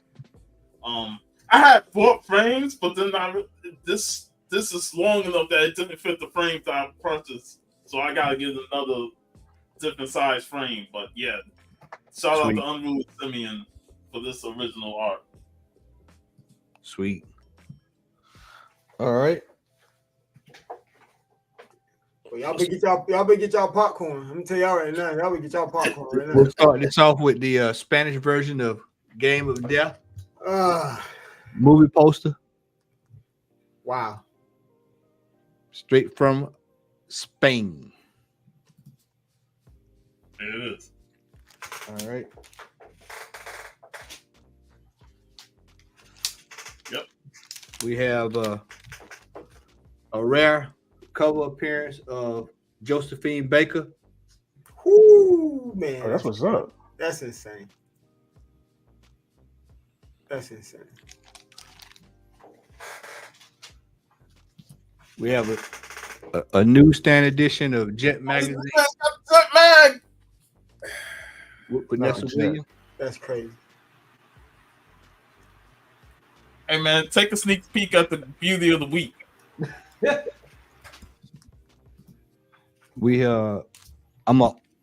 those who don't know, everybody should know by now. I know heroes don't know, but I'm a big Arsenal fan, and so I was thrilled to get this. This is the first black player for Arsenal that ever score 100 goals, and so I have been wanting to get that for a minute. So I was glad that I was able to get that. Being an Arsenal fan. All right, Rico, this one of them for the knock socks off. I can hear it coming. I can hear it coming. So this is something that's super, super, super rare. And I got this recently. I acquired this. As my homeboy John say, if you're watching, procured recently. This is a. Oh my goodness! I already know now. This is a flyer. That is insane. For 1994 step show featuring Bernie Mac. Wow. In 1994. See, y'all, this is the kind of stuff Matt and I we're talking about when we start doing these shows on these heritage auctions, Christie, Sotheby's. Man, we're gonna be showing some crazy gems. We got some stuff coming for you, boy. When I say we got, ooh, man, Matt about ready to team up with you, Rico, and join that museum. Let's go. And last but not least is one of my prized possessions. Well, not one of my prized possessions. I couldn't believe I was on the phone with Rico when I got this. I couldn't believe I got it. And when it came, I was like, man, it's crazy holding a piece of history in your hand. But this is a yeah, I remember that. Oh my goodness. Oh, that's crazy. Wow. That's insane. with Mahalia Jackson. That's insane. This was one of her rare appearances of performing outside of the actual church. That's insane. My junior high school in New York was the Mahalia Jackson school. Sweet. Mm-hmm. But this was at the Brooklyn Academy of Music. Bruh, that's insane. Yeah, that's what's up, man. That's insane. That is my haul. Man. That is my haul. So yeah. If y'all want more stuff like that, man, y'all make sure that y'all stay locked in here when we announce this date, me and Rico, because we coming with the auction watch, and that'll be coming soon. Rico's seen the graphic already, so we coming. We ready to roll. Ready to roll. So yep, we'll be doing that soon. So you make sure that y'all stay. Be off for 2 weeks. Yeah, we are off for 2 weeks, and then we'll be returning. And then we'll be on for a few weeks, and then guess what, y'all? We'll be off, and then it'll be time for Heroes Con. Yep. So get your the old folks say get your pocketbooks. Pocketbooks. Pocketbooks ready. Get your pocketbooks ready. So, yep. So Rico, once again, brother, thank you for dropping this knowledge, man. And as always, man, it's always a joy to do these shows, to learn something that you did not know. Every day is a day of learning. And Alex, Brad, I know he had to drop, man, but want to say thank y'all for coming through and enjoyed your company, man, and I always enjoy the fellowship. Good Definitely, brother. man. Just want to say thanks for the invite, man. And me, Brad, and the Heroes Crew is always, looking forward to partnering with you guys, man. Every time I come on, it is a blast. It's fun. I'm always learning something, good conversation, and I can't wait to do it even more in the future, man. It's awesome. Oh, and one last time, when we hit 1,000. Yep. When we hit 1,000. Somebody Shannon for to go make 1,000 accounts. Yo, I'm not even gonna front. Low key, I'm kind of mad. I'm on. I wish I was just viewing so I can put in for it. Yeah. Hey, we hit 1,000. Have Common Hall Crew do the random number. Shoot. The only name that shouldn't be in is mine. That's all. There you go. Anybody else, man? I'll take myself out because I have mine. Yeah. I'll take myself out of this. Somebody, I want Curtis to end up in the hands of somebody that really wants. Man, I want to go to a good home, man. Absolutely. Yeah. Awesome. Well, ladies and gentlemen, make sure you like, share, and subscribe. Make sure you hit the like button on your way out. If you have not subscribed to, if you have not subscribed to Heroes After Dark, make sure that you do that. Also, Puff, what do you have coming up with VB? We did a show yesterday. We talked Deep Red, Dario Argento film. We're taking another week off because ViennaCon is happening, so VB's going to attend that. And then when we come back, we're finally going to talk about the movie from the artist, from the actor who passed away earlier in the month. Last month was Louis Gossett Jr. We're going to talk Enemy Mine. Sweet. Also, Al, what do you have coming up this week with the X Factor, my friend? We talking about episode 8.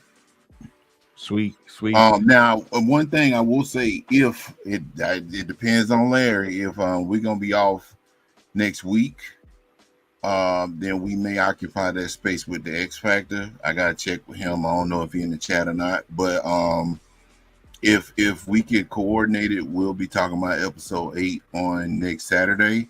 And That'll Alex, work. if you're free, bro, you're welcome to join us, man. If not, we can just wait to that season finale, however you want to play it, sir. Yeah, I'm gonna. Look, The he finale. thinking- So the finale is for show. I'm Okay. gonna make that work because I'm gonna have the Holy Spirit after that bitch. I ain't even gonna front. No, You know what I'm saying? No, you're All not right. gonna be speaking with tongues of clover fire. No, bro. Yes. No. Yes. All right. Well, ladies and gentlemen, thank y'all for joining us once again. We appreciate you all. Like, share, subscribe. Once again, follow us.